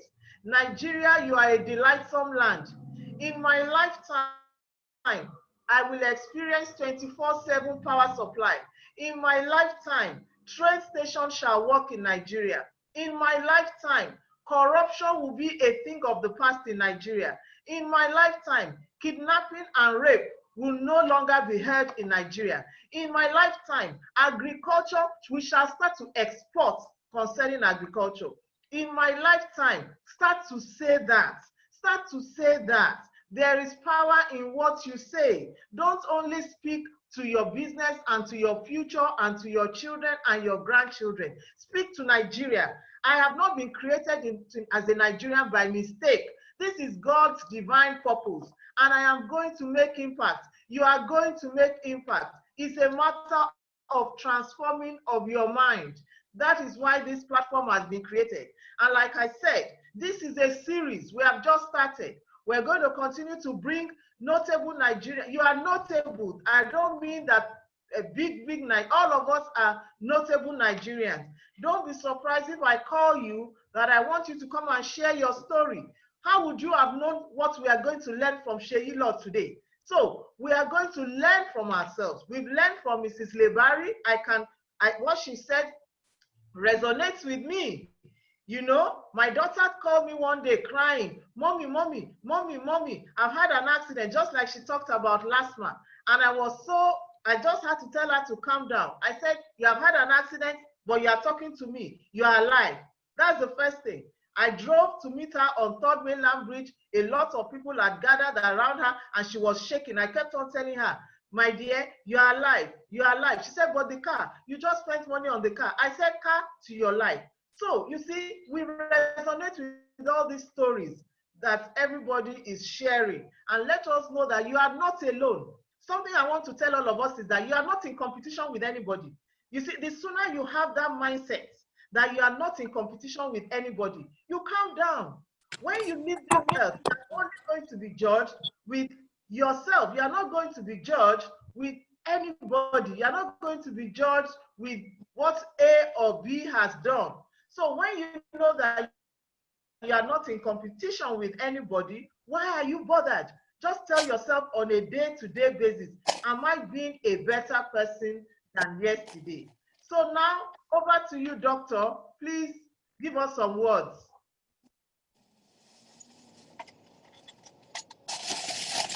Doctor, please unmute yourself. Once Doctor, again, please good evening. unmute yourself. Yes, I have done that. Okay. Okay, please go ahead. Yeah, once again, I want to thank you for this opportunity from Mrs. Lebari, also from Seyi Law. Seyi Law, I must tell you that the very first time I watched your comedy when you acted as Jesus Christ carrying the cross and you were beating you were screaming. That was 5 years ago. That's when I've been your fan. Doctor, please speak louder. Speak louder. Okay. I was saying that I was Seyi Law's fan since I watched his fan. Can you hear me now? Hello? Yes, we can hear you. Yes. I said I became his fan when I watched his comedy skit when he carried the cross of Jesus Christ. And that was 5 years ago. Since that time, I've been following him. Anyway, in order to prevent mental disorders, the most common ones are anxiety and depression. All you need to do is to be happy. And then happiness is the opposite of depression. So like I said, do everything that's possible to make you to be happy. Smile 24/7, laugh 24/7, learn how to dance, learn how to smile. Do everything within your possible reach, physically, mentally, socially, and spiritually, to keep you happy. Because if you're not happy, before you know it, you are sliding into depression. And I said earlier on, depression has the signs and symptoms of that of malaria and typhoid. Research has shown that people actually experience depression for about 3, 4, 5 years before they eventually know that they are suffering from depression. So one way of overcoming depression is to do things that make you happy. Have emotional resilience, have stress management techniques, know when to step back and relax, know when to meditate, and you need to acquire what we said here. I have said about maybe 10 stress management techniques. Mrs. Lebari has said so much. Like what Seyi Law has said so much. You need to have all these stress management techniques and skills in your pocket. So when you encounter one, you know which one you're going to use to manage that stress. Because in Nigeria and in Lagos where we live, we encounter stress insults every day in the house, on the streets, and at work, even from the government. And we expected to cope. And must tell not just in Nigeria, that's the way it is all over the world. And people that are coping, happy people that are productive, that are effective, that have emotional resilience, that have meaning and purpose in life. So all that you do, and that's why we must mentor our children and mentor the young ones that look, the essence of life is to have purpose and meaning. And the only way, the surest way to have purpose and meaning in life is to contribute your quota to the community at whatever level. In the church or in the mosque, be an usher, be a servant, be in the choir, do something for primary school, do something for secondary school, do something for university. You must be seen to be assisting the needy. For example, Mrs. Funmilayo Onafowokan made this webinar to be free. In the past, it would have cost like 25,000 if you're attending this kind of webinar in charity and other places. We must be seen to be contributing our quota with time, talents, and treasures. And the more we do that, the more we'll be happy. So I'll be glad to take questions now, if there are any. Thank you. Thank you, doctor. I think you have said it all. So thank you very much for that. So I would like to share something with everybody because when you talk of mental and emotional health, you are talking of the brain. There's something I researched on the internet and I found about the brain that I want to share with us. There's a doctor, Dr. Daniel Amen. You can Google him, and he shared something that I'm going to do. I'm going to share my screen now.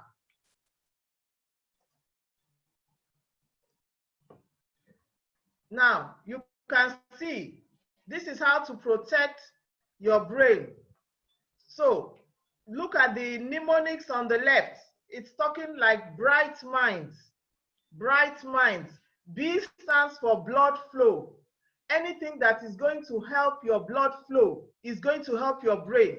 So, your exercise, anything that makes you active is going to help your brain. It's going to prevent any form of mental blockage, because when blood stops going to your brain, that is where you have stroke. That is where you have all sorts of problems. Right? Breathe in oxygen. Your brain is powering your immune system, is powering your nervous system, is powering your digestive, your excretory, your respiratory. Everything is coming from your brain. You have to protect your brain. Now, R stands for early retirement is not good for your brain. You are not supposed to stop working early. What we call retirement is not good for your brain. When you stop working and you are idle, you are not helping your brain. Diseases like Alzheimer's disease and dementia, they develop in your brain for decades. When it starts manifesting, it has been in the brain for years. So you have to keep working, keep active. Even if you stop working, take a hobby, do something. Don't stop working in life.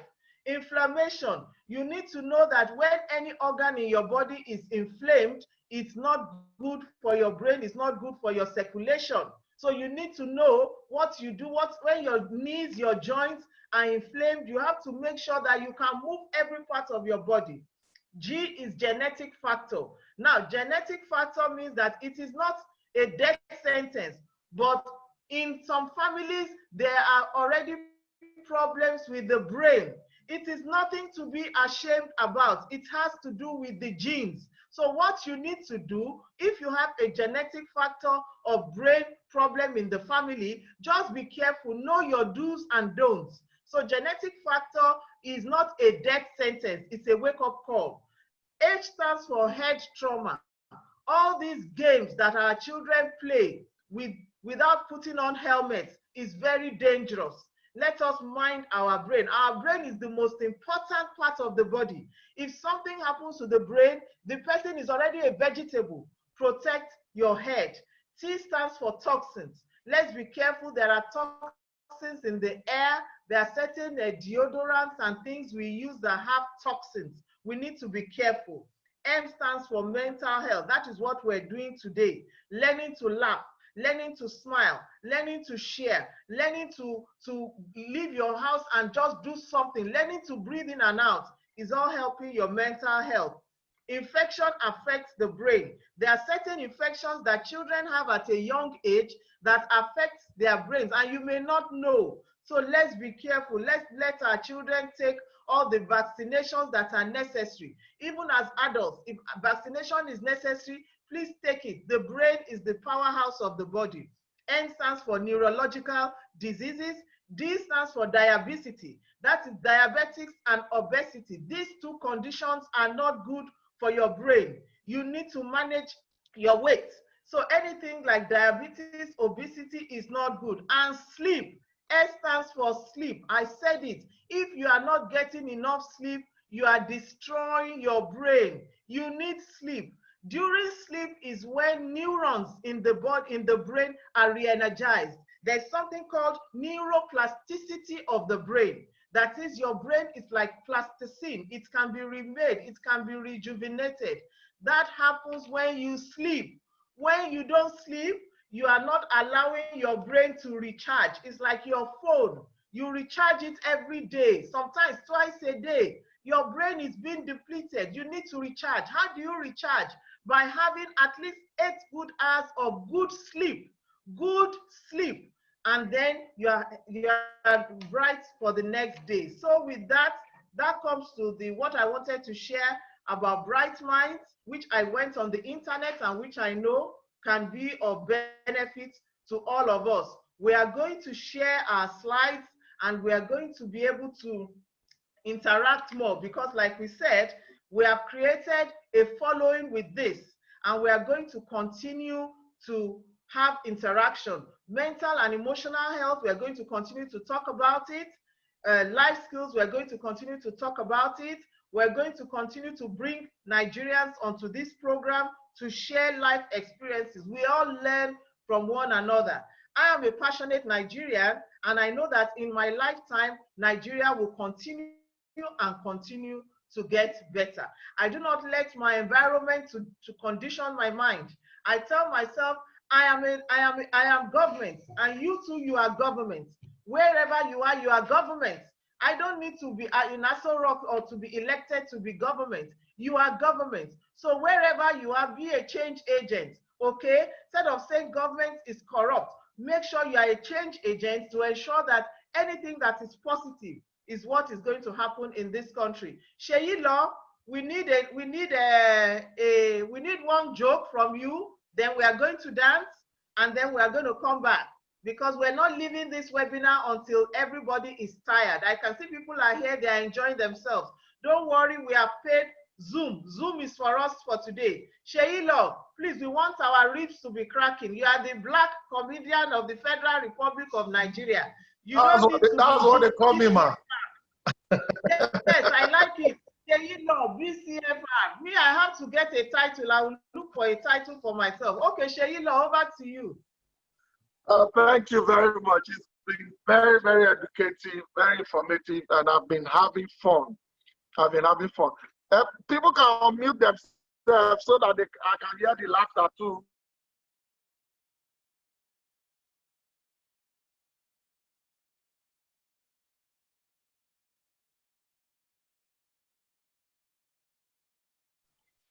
Seyi, we can't hear you. I think you've frozen up.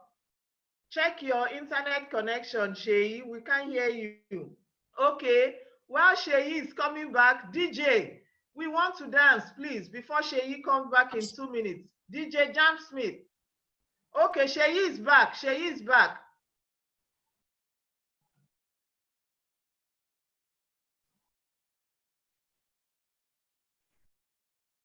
Seyi, unmute yourself. Unmute yourself. Okay, can you hear me? Yes, we are hearing you. Go ahead. Okay. I said earlier, it's been very educative and very informative. And, you know, things are changing. I tell people the better you want people to see is the better package you put in. You know, when you package yourself properly, people see the package before they even see the content. And so, you know, we used to have pop-up growing up, but now it is much up. It's no longer the same thing. It is that much. People now, it's not expensive with the packaging. Those days, during Hamatan,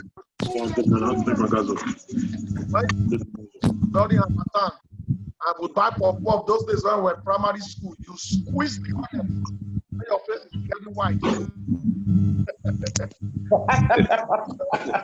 What is that? It's now plantain cheese. You know, everything is about package. Mute yourselves, everybody. Hello, Mute yourselves.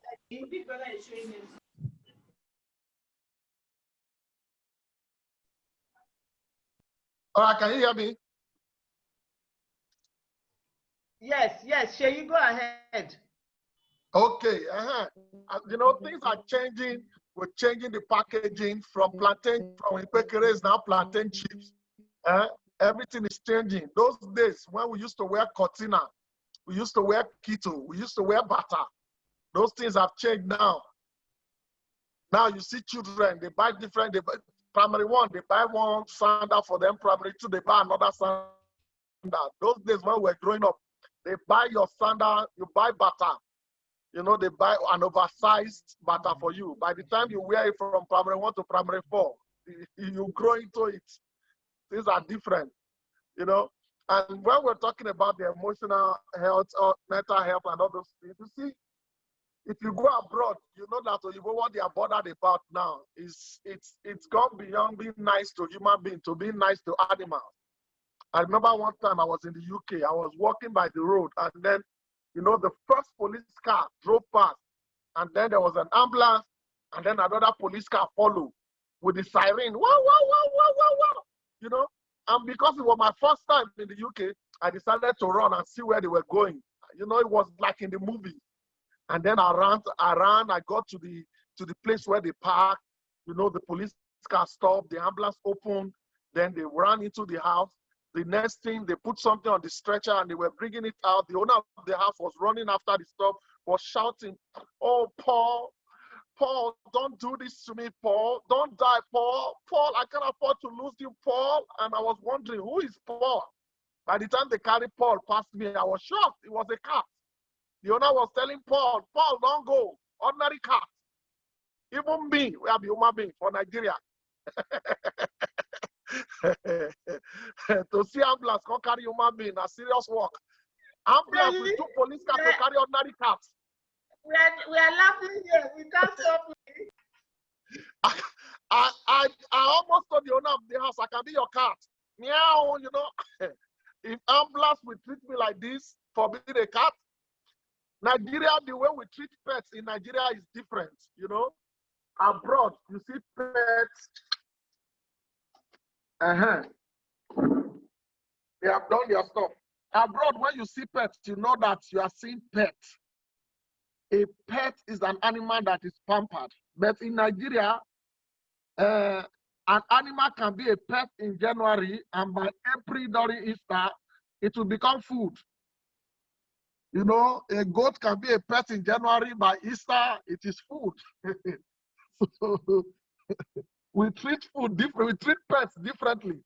That's why when you go abroad, if you see their goat bleating abroad, the goat will be bleating like something that does not have throat.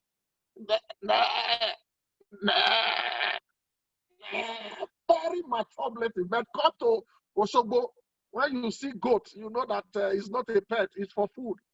Goat that has gone around to hustle for food all day, come back home, you see the goat shouting. Goat will be having human sickness. You see the goat bleating and having cough. You know, I remember when Jonathan was still the president of Nigeria, my landlord then used to have a dog. You know, because there was money, we were feeding the dog. Dollar was still 190 naira. We were feeding the dog well. The dog was disturbing the whole environment. You see dog, once somebody walk past our gate, you'll be hearing. Everybody was afraid of our compound. But after Baba Bubu came, things started changing. Dollar was rising, pounds was rising, and the food to the dog was reducing. The dog started behaving itself. It was no longer, there was no energy. Food was not coming as it used to. The dog that used to bark before, everybody would be afraid. But when food started reducing and the dog started soaking gari, you know, the dog was beginning to take granite by itself. The dog was beginning to eat human being food. You know, it was eating eba and soup. In fact, we see the way the dog was rolling the eba. The voice started reducing. In fact, one time my landlord was doing 20 days fasting. The dog joined the fasting. By the time they finished 21 days fasting, the dog was not able to bark anymore. You see the dog want to bark.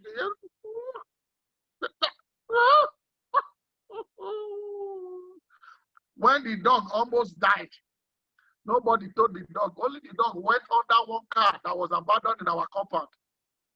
The dog was no longer barking because he knew that there was problem. Then somebody out of nowhere decided to give our landlord another dog. When he gave the landlord the other dog, that one came to the compound. He didn't know what the other dog before him had suffered. That one came into the compound, was barking anyhow. In fact, one day, one of the Yoruba men that used to sell newspaper to our landlord came into the compound. He didn't know that we have a dog. The new dog saw the vendor who was selling the newspaper was barking. The vendor man, Yoruba man, you know, Yoruba, we have respect. When the vendor heard the dog barking, the vendor didn't know when he called our landlord. Baba Taufik, Yoruba. What newspaper does your dog used to read? Is it Punch or This Day? You know, the dog was barking. The one that was under the car was calling him. The dog didn't listen. After 2 weeks, and hunger death with that other dog. This one, when he wants to bark, the leg was shaking. Only him, nobody told him before he decided to join that one under the car. When he got under the car, he saw another dog there. He said, ah, you are here? That one said, I'm here. Oh, I've been calling you since you didn't answer me. He said, because I didn't know there is another dog here. The day we know that the dog, they had seen trouble in their life was when armed robbers came to our compound. Armed robbers shouted, all of you lie down. The 2 dogs were the first people to lie down. Our landlord was calling the dog, bingo, Jack, back. The dog, they looked at our landlord, everybody for himself. That was when we knew there was problem in the compound. And I share this last one before I go. You know, I tell people whether you like it or not, Yoruba people, we eat pepper a lot. So, and you know, when Yoruba people eat stew, you eat Yoruba stew that has pepper. If you tell the person to blow your eye, just be ready to go and buy another eye. And you know one thing that pepper can do for you?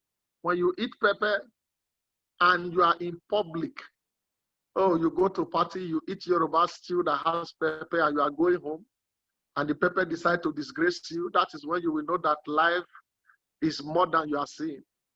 When you are in a public transport and then your stomach give you that sign. Oh my God. Oh, you remember when you were small and you start telling your tummy, oh, let me put spit. You put spit on your navel so that you will not disgrace yourself. As you are doing it, the tummy will calm down. After a while, it will come again. That's when you start giving your life to God under duress. Oh, Father, Lord, don't allow me to do this to myself. Oh, Jehovah, if you can see me through this problem and let me get home without doing this and disgracing myself in public, I will worship you for the rest of my life. You give your life to Christ under duress. And you know, talking about Christ, I remember when I was growing up, my elder brother was the first person to become born again in the family. And one time I went to visit him. He was staying in Port Harcourt then. I went to visit him. Every morning we wake up in the morning, we will pray. And my elder brother and the wife, they will be speaking in tongue. And I couldn't speak in tongue. As they were speaking in tongue, my brother will look at me, speak. I said, God has not given me the tongue yet. And then my brother said, you have to ask God to come into you, fast for it, so that when you open your mouth, you speak. That was how my brother put me under compulsory fasting. The first day I fasted, the tongue did not come. Second day I fasted, the tongue did not come. Third day, fourth day, fifth day. After the 6th day, I told myself, if after 7 days this tongue does not come, I will die with this fasting. On the 7th day, I woke up in the morning. I tried to speak in tongue. The tongue was not coming. That was how I decided to just speak something. I woke up. Before they woke up, I was the first person that started prayer. I was speaking in tongue. My brother and his wife came out from the bedroom. They joined me in the sitting room. My brother heard me speaking. My brother said, hey, stop that. I said, what is it? He said, that is my wife's tongue. I said, since my own has not come, I decided to borrow your wife's own. Thank you very much. Seyi, oh my goodness. We have been rib cracking here. Wonderful, wonderful, wonderful. You can see, oh, Mrs. Lebari, all of us, wherever you are, just be clapping for the Black comedian of the Federal Republic, BCFR. Sheyita was wonderful. We thoroughly enjoyed it. Oh, Paul the dog, Oh, in fact, or the cat. Thank you. That's so funny. Thank you so much. Now we want to have some music. I can see that people are still on board, and oh, I can see people laughing. Oh, that's nice. We need to laugh. We need to laugh. The fact that we are still here on the 30th of August since March, when the pandemic started, God has been good to us. God has been good to you. God has been good to me. Forget about what you have not achieved in your business. If you are alive, there will be a second chance in your business. For whether school fees or anything, everything is going to be possible. Just keep on opening your mouth, visualizing yourself, and affirmation. Continue affirming. I say me, oh, I will prosper in Nigeria. And Nigeria is a delightsome land. As long as I am here, Nigeria is a delightsome land. Continue to prophesy into Nigeria, and what you say will come to pass. I know it may look, what is Fumi saying? Is she not watching the television? Is she not seeing it? No. All that will continue to happen. The environment will continue to be the environment, but we now have to rise above the environment and speak to this country. Apart from speaking, we have to act. We have to become change agents. Wherever you find yourself, you are government. I always tell people, there's nothing like the government. When I go jogging and I see trash on the road, if I see anybody, I try to correct them. You see, environmental wellness, emotional wellness, financial wellness. Wellness is in 8 parts. That is going to be another webinar. We are going to talk about wellness. So the fact that you are not in the hospital does not mean that you are enjoying the 8 aspects of wellness. That is for another webinar. But before we go on, let's have some music. DJ, hit it.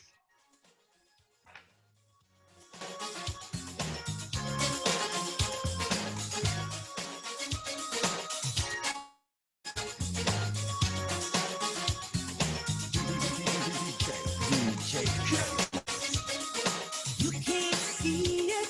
It's electric. You gotta feel it. It's electric. Ooh, it's shocking. It's electric.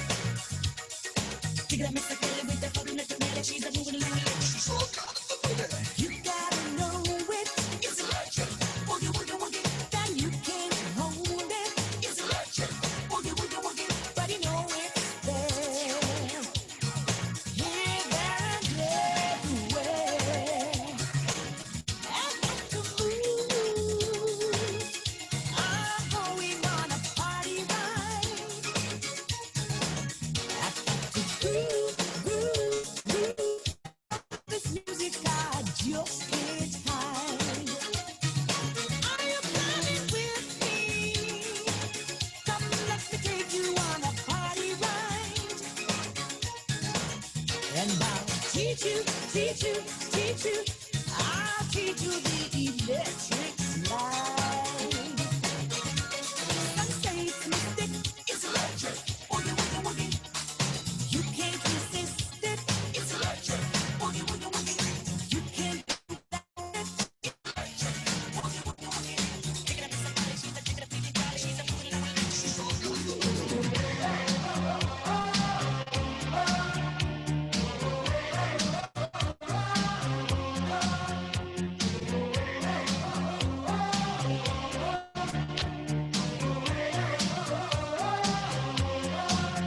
Jungle life, I'm far away from nowhere.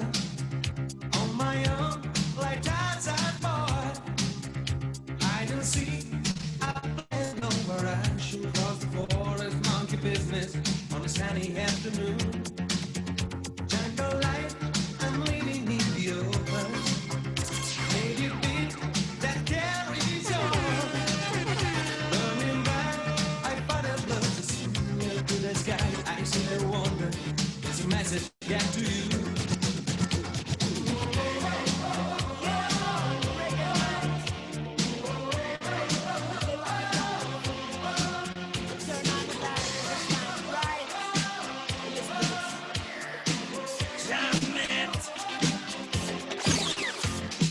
reggae night. We come together when we're feeling right.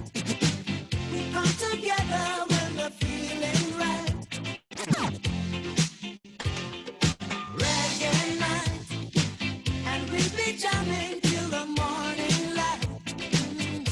Oh, any ring just call. Got to get my things. Got to catch this ride.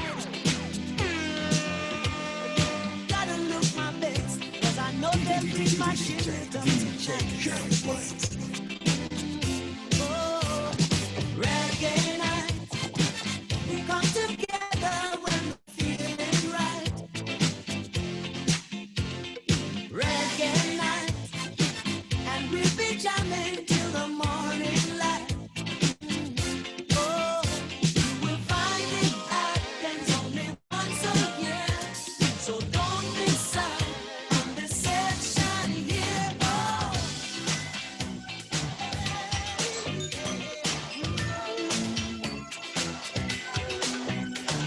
like candy. I can feel it when you walk, even when you talk, it takes over me. You're so candy. I wanna know, can you feel it too? Just like I do. Oh, this stuff is starting now. It's the same feeling I always seem to get around. There's no mistake, taken by that simple fear for you.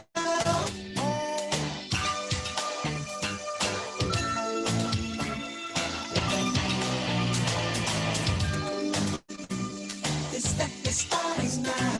This stuff is starting now. This stuff is starting now. My eyes roll in my head. I toss and turn in my bed. In the morning when I think about you. Yes, I do. Oh, what you gonna do? Do you wanna get down? Oh, what you gonna do? You wanna get down? Okay, this will be the last.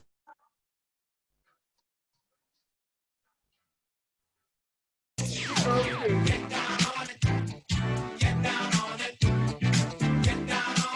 Come on then.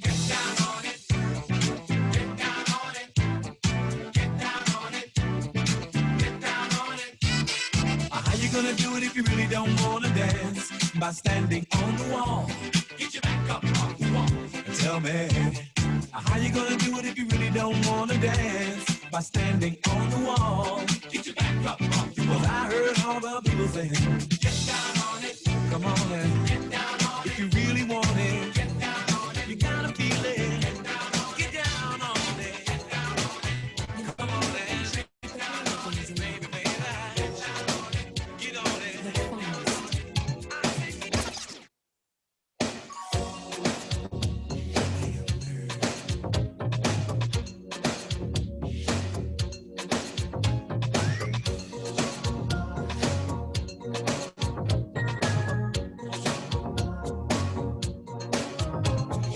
If I had a choice, I'd always choose love. Up or down, good or bad, I don't mind, just as long as it's real. My friends say I'm lucky, lucky, lucky to have found someone as good as you. My love's understanding, understanding how to hold on to you. After all, and even though time won't change the way I feel about you. Out of all the loves before, you're the finest I've ever known, finest I ever. See, I'm killing them shot. Ah, Because I swear God, if I could kill it, them back. Rob, we could win them like that. Oh, God, like I know, be a belly jack.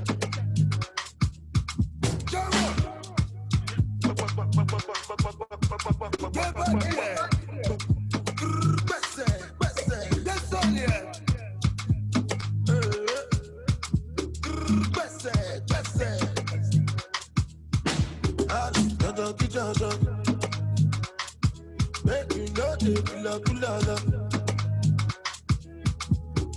Jala mi jala. Betty money, na. Money alone. You making money rush like Indomie. I suppose it's your watch, my lordy. Make me so much Giuseppe's are naughty. See, I'm killing them shot. Because I swear God, if I could kill it, them back. Rob, we could win them like that. Oh, God, like I know, be a belly jack.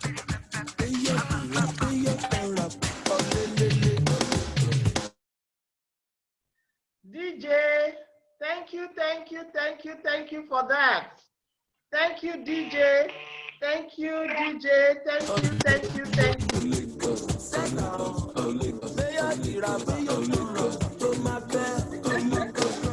you.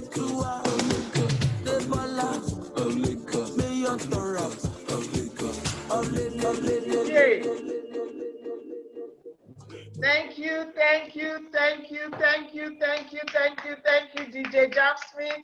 We appreciate you. We gave body. Thank you, helping us to give body. Thank you so much. Okay, we still have 63 people with us. That is fantastic. That is just awesome. And it shows that you are thoroughly enjoying yourselves.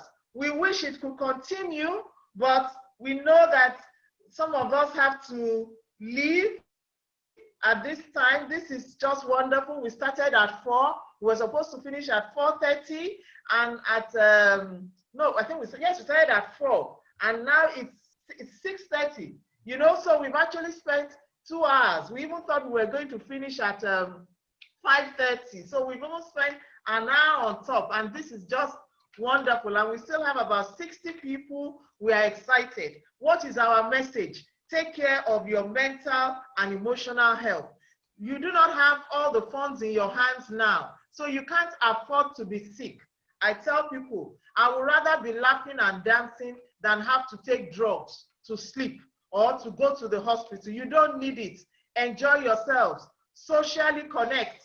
Dance in your bedroom if you are alone. And there's something I do that I want you to do as well. When you see that you are thinking in a way that is not right, talk to yourself. Call yourself by name. I say, Fumi, that thinking, what you are thinking of is not going to help you. Talk to yourself. Fumi, stop it.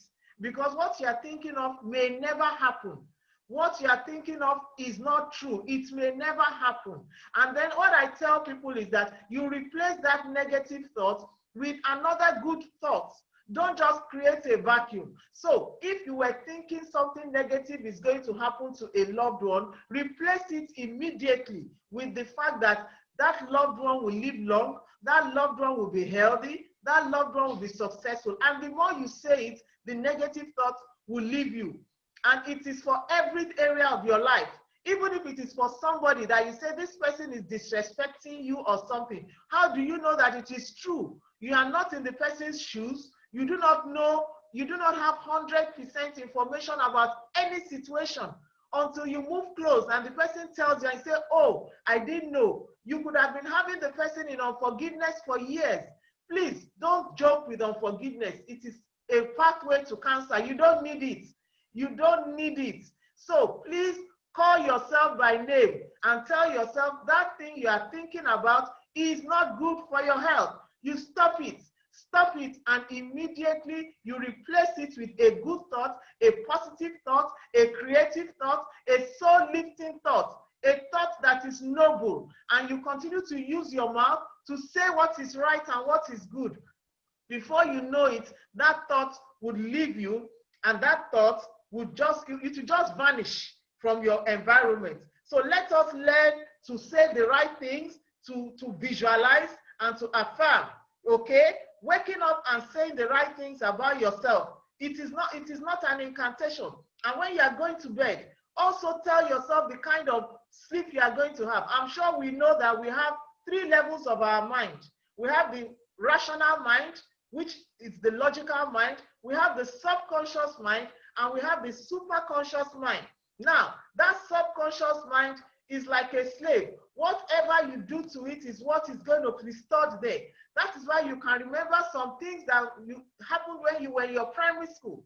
That is why you may not remember some things that happened this morning, but you may be able to remember things that happened to you 20, 30 years ago. If they were significant, they are all stored. Your subconscious mind is like a bank.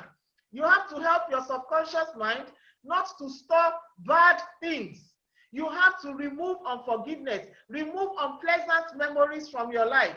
Everybody has made mistakes, but if you continue to store all your own mistakes, you are going to explode one day.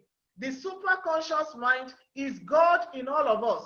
There is God in all of us. And at times, what I've learned is that when you are relating with someone, even if the person is being mean to you, because there is God in all of us, there is God in that person. So start to talk and start to think of the God in that person.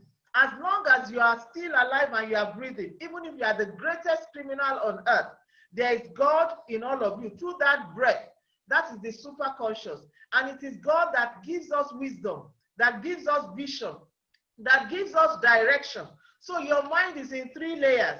Don't only use your logical mind to take decisions. At times, your logical mind will mislead you because it does not have the full picture. That is why you need to be able to step back and at times to pray and have a rethink. And as Madame Lebari said, breathe in and breathe out. As doctor said, allow oxygen to go into your brain. Then you are able to take decisions to help you. So on that note, I believe we have had a wonderful time today.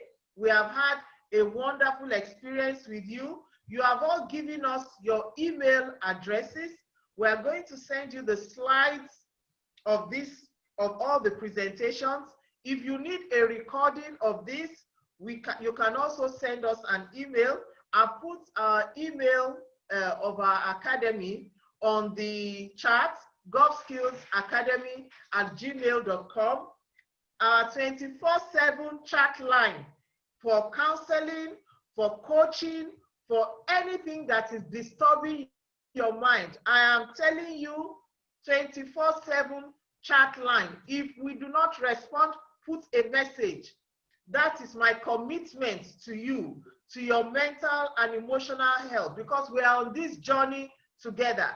That is the number of our academy. Is going to come up on the chat now, 07055773040. Iron sharpeneth iron. We have to help ourselves.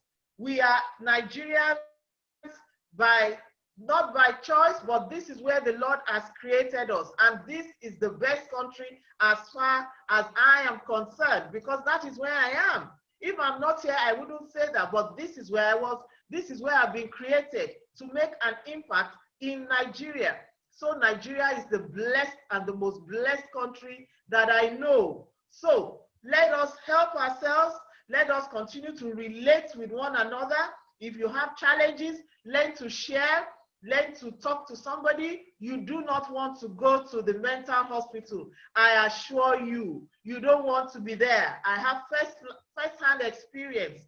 I don't wish it on anybody. Let's avoid it and know how to use emotional resilience, coping strategies, like Seyi told us how he's coping, Mrs. Lebari, Dr. Coker. Yesterday, Bash the comedian told us EBA, emotional bank account. How you have been saving into your financial bank account, make sure you are also saving into your emotional bank account. Deposit in people, be nice to people, be kind to people. This is kudos to Bash the comedian. He told us at the webinar yesterday, EBA, emotional bank account. So that is a takeaway for you. He also said ABC, your attitudes, your behavior, and your character. They are going to help you in this life.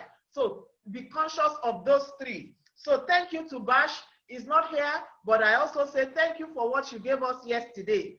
The speakers yesterday, Mr. George Ashiru, thank you. You were wonderful. Mrs.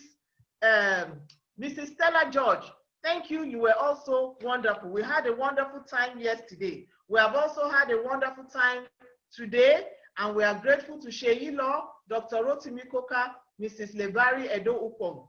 Our backup, Mrs. Choma Omolaye, wonderful lady, wonderful lady. You see, how did I meet Choma? I met Choma just about 2 or 3 months ago, and she has been so wonderful.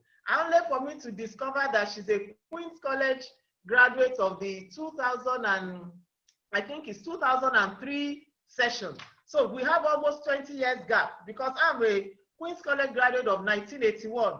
But Chioma and I get on like this, you know, I almost forget the age difference. So thank you, Chioma. You are an awesome person.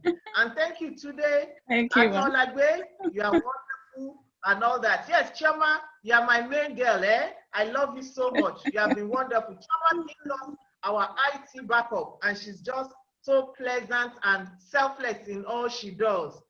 Thank you, everybody, for this wonderful time. I can see so many of my friends here.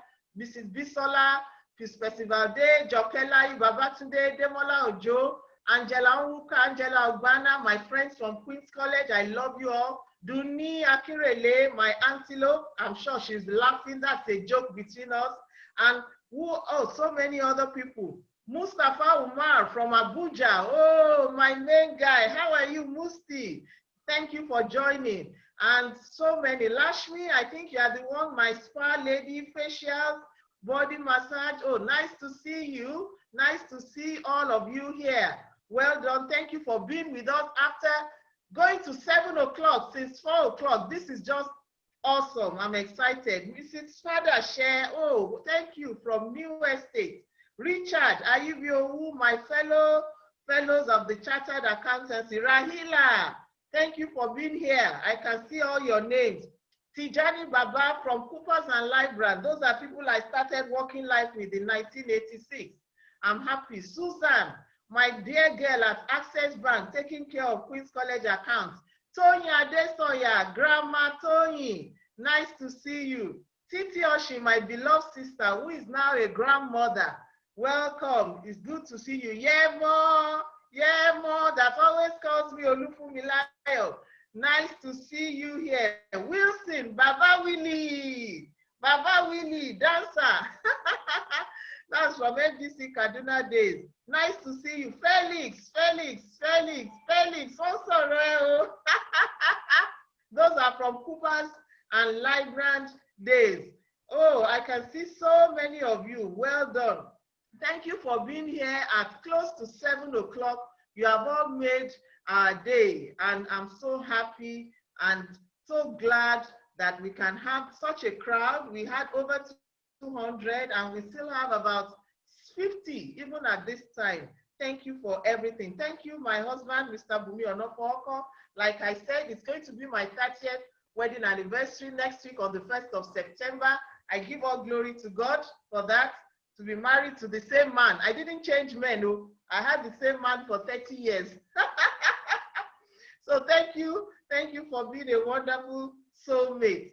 Okay, without much ado, we are going to have to call it a day. I don't know if there's anybody that wants to say anything so that we can just unmute you. If you want to say anything, can you just talk on the chat now? So we just unmute you so that you can just say something. Is there anybody that wants to say anything so that we can unmute your mic and then we just hear you before we close? Is there anybody? Okay, it's like everybody is okay. They've already said what they wanted to say on the chat. Okay. So if you, Ofyong Okon wants to, okay, Wilson wants to talk. Okay, let me unmute Wilson. Okay, we are coming to unmute Wilson now. Okay, Wilson, I've asked you to unmute yourself. Please talk, Mr. Wilson. Hi, all I want to say is it's been a very enlightening meeting. Sorry I came late, but it was very also inspiring, especially Seyi Law, my colleague, the doctor, and even you, Funmi, all the things you said about speaking good about our country. This is something which we should all be passionate about.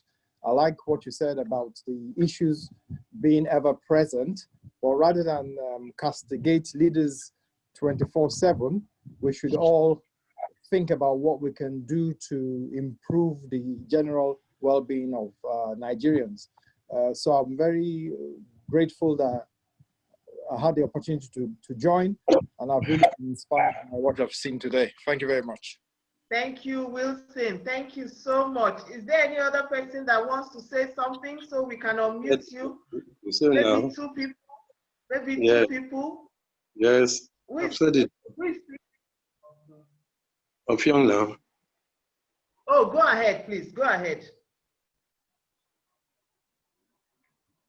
Okay. Can you hear me, ma? Yes, we can hear you loud and clear. Okay. I just want to appreciate you, ma. Because when you started this program, even though this one, the technical education that you are giving to our youths to realign them and direct them to where they're supposed to be, Because we just discovered that our educational system now has been misguided. The youths are not getting to where they're supposed to be. And you started this vocational skills training for the youths. I just want to appreciate you for that, man. Thank you so much, man.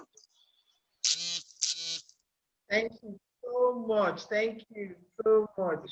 Thank you. Well appreciated. Thank you so much. Yes, any other person that wants to say something?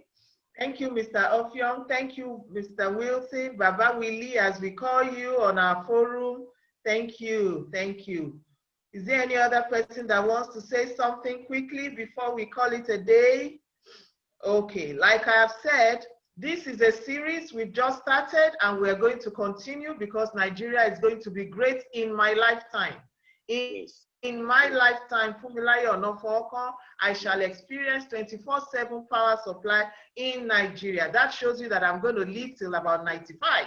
Okay, so we have to continue to wish and continue to say and continue to pray for this country with good intentions, because you cannot be negating the land of your birth, the land of your ancestors, and think it will be well with either you or that place. So let us learn to speak well about our country. Okay, if there isn't anybody that is saying anything again, as long as you have given us your email addresses, please know that you have already formed our email family, and we are going to be emailing you with programs that we have. Please share, learn to share so that others can get this mindset of becoming change agents of Nigeria. And like I said, we are having life skills programs. We're going to continue having this program of mental and emotional health. I'm going to start a podcast, which is for nation building. I'm going to be addressing areas of our country that are of our polity that I think needs to be addressed. And I'm not a critic of government because I believe in looking inward. When I see a problem, I tell myself, Fumi, you are not doing enough. I don't say president is not doing enough, or governor or senator or house of rep. I look at myself as a change agent. So I don't have the time to criticize anybody, because I am supposed at this age and at this level of understanding to be a change agent and not allow the external environment to disturb what I'm doing. And I encourage us to do the same. And you will see that God is going to give you the grace to be a change agent. Okay, so we are going to have those podcasts, and when those podcasts are out, they'll be shared on social media, Instagram, Facebook, even on YouTube, and you can always go there. It's just to learn and to share with people. Our vision in Green Olives Vocational Skills Academy, again, is to transform minds. Minds of Nigerians must change. Nigeria will not change. It's not the tree or the ground that will change. It's the human beings in Nigeria that are going to change and make Nigeria a better place. So when our minds are transformed, society will be transformed. That's what Nelson Mandela said. He said, education is the most powerful tool you can use to transform a society. And that is my lifetime mission and vision.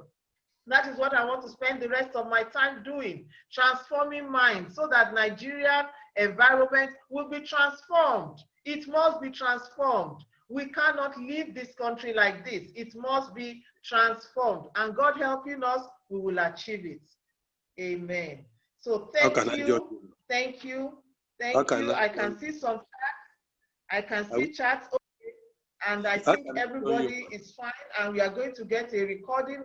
You ask for it, good. Yeah, once you ask for it on the email, please, you are sending your email. Yeah, send your email to govskillsacademy@gmail.com, and you are going to be able to get a recording of this message and slides of the people that have spoken today. And that is how we are going to keep this family going, family of change agents of Nigeria. Thank you very much. God bless you. We're going to call it a day now. It's 10 minutes to 7. That's 3 hours. That is just fantastic. To still have 40 people listening to us at 7 o'clock is beyond my imagination. I give all glory to God, and I thank you for being part of this vision and this experience. God bless you, and have a nice evening a nice day, a nice week ahead. Remember to pray for me on my wedding anniversary, which is Tuesday, my 30th. Thank you. God bless you. Madam God bless Choma, you, ma. the Yes, session ma. is over. Thank you, ma. So we can end the meeting. Thank you. Thank you, everyone. Yes. Bye. Bye, everybody. Bye. Love you all. Bye. Bye. End the meeting.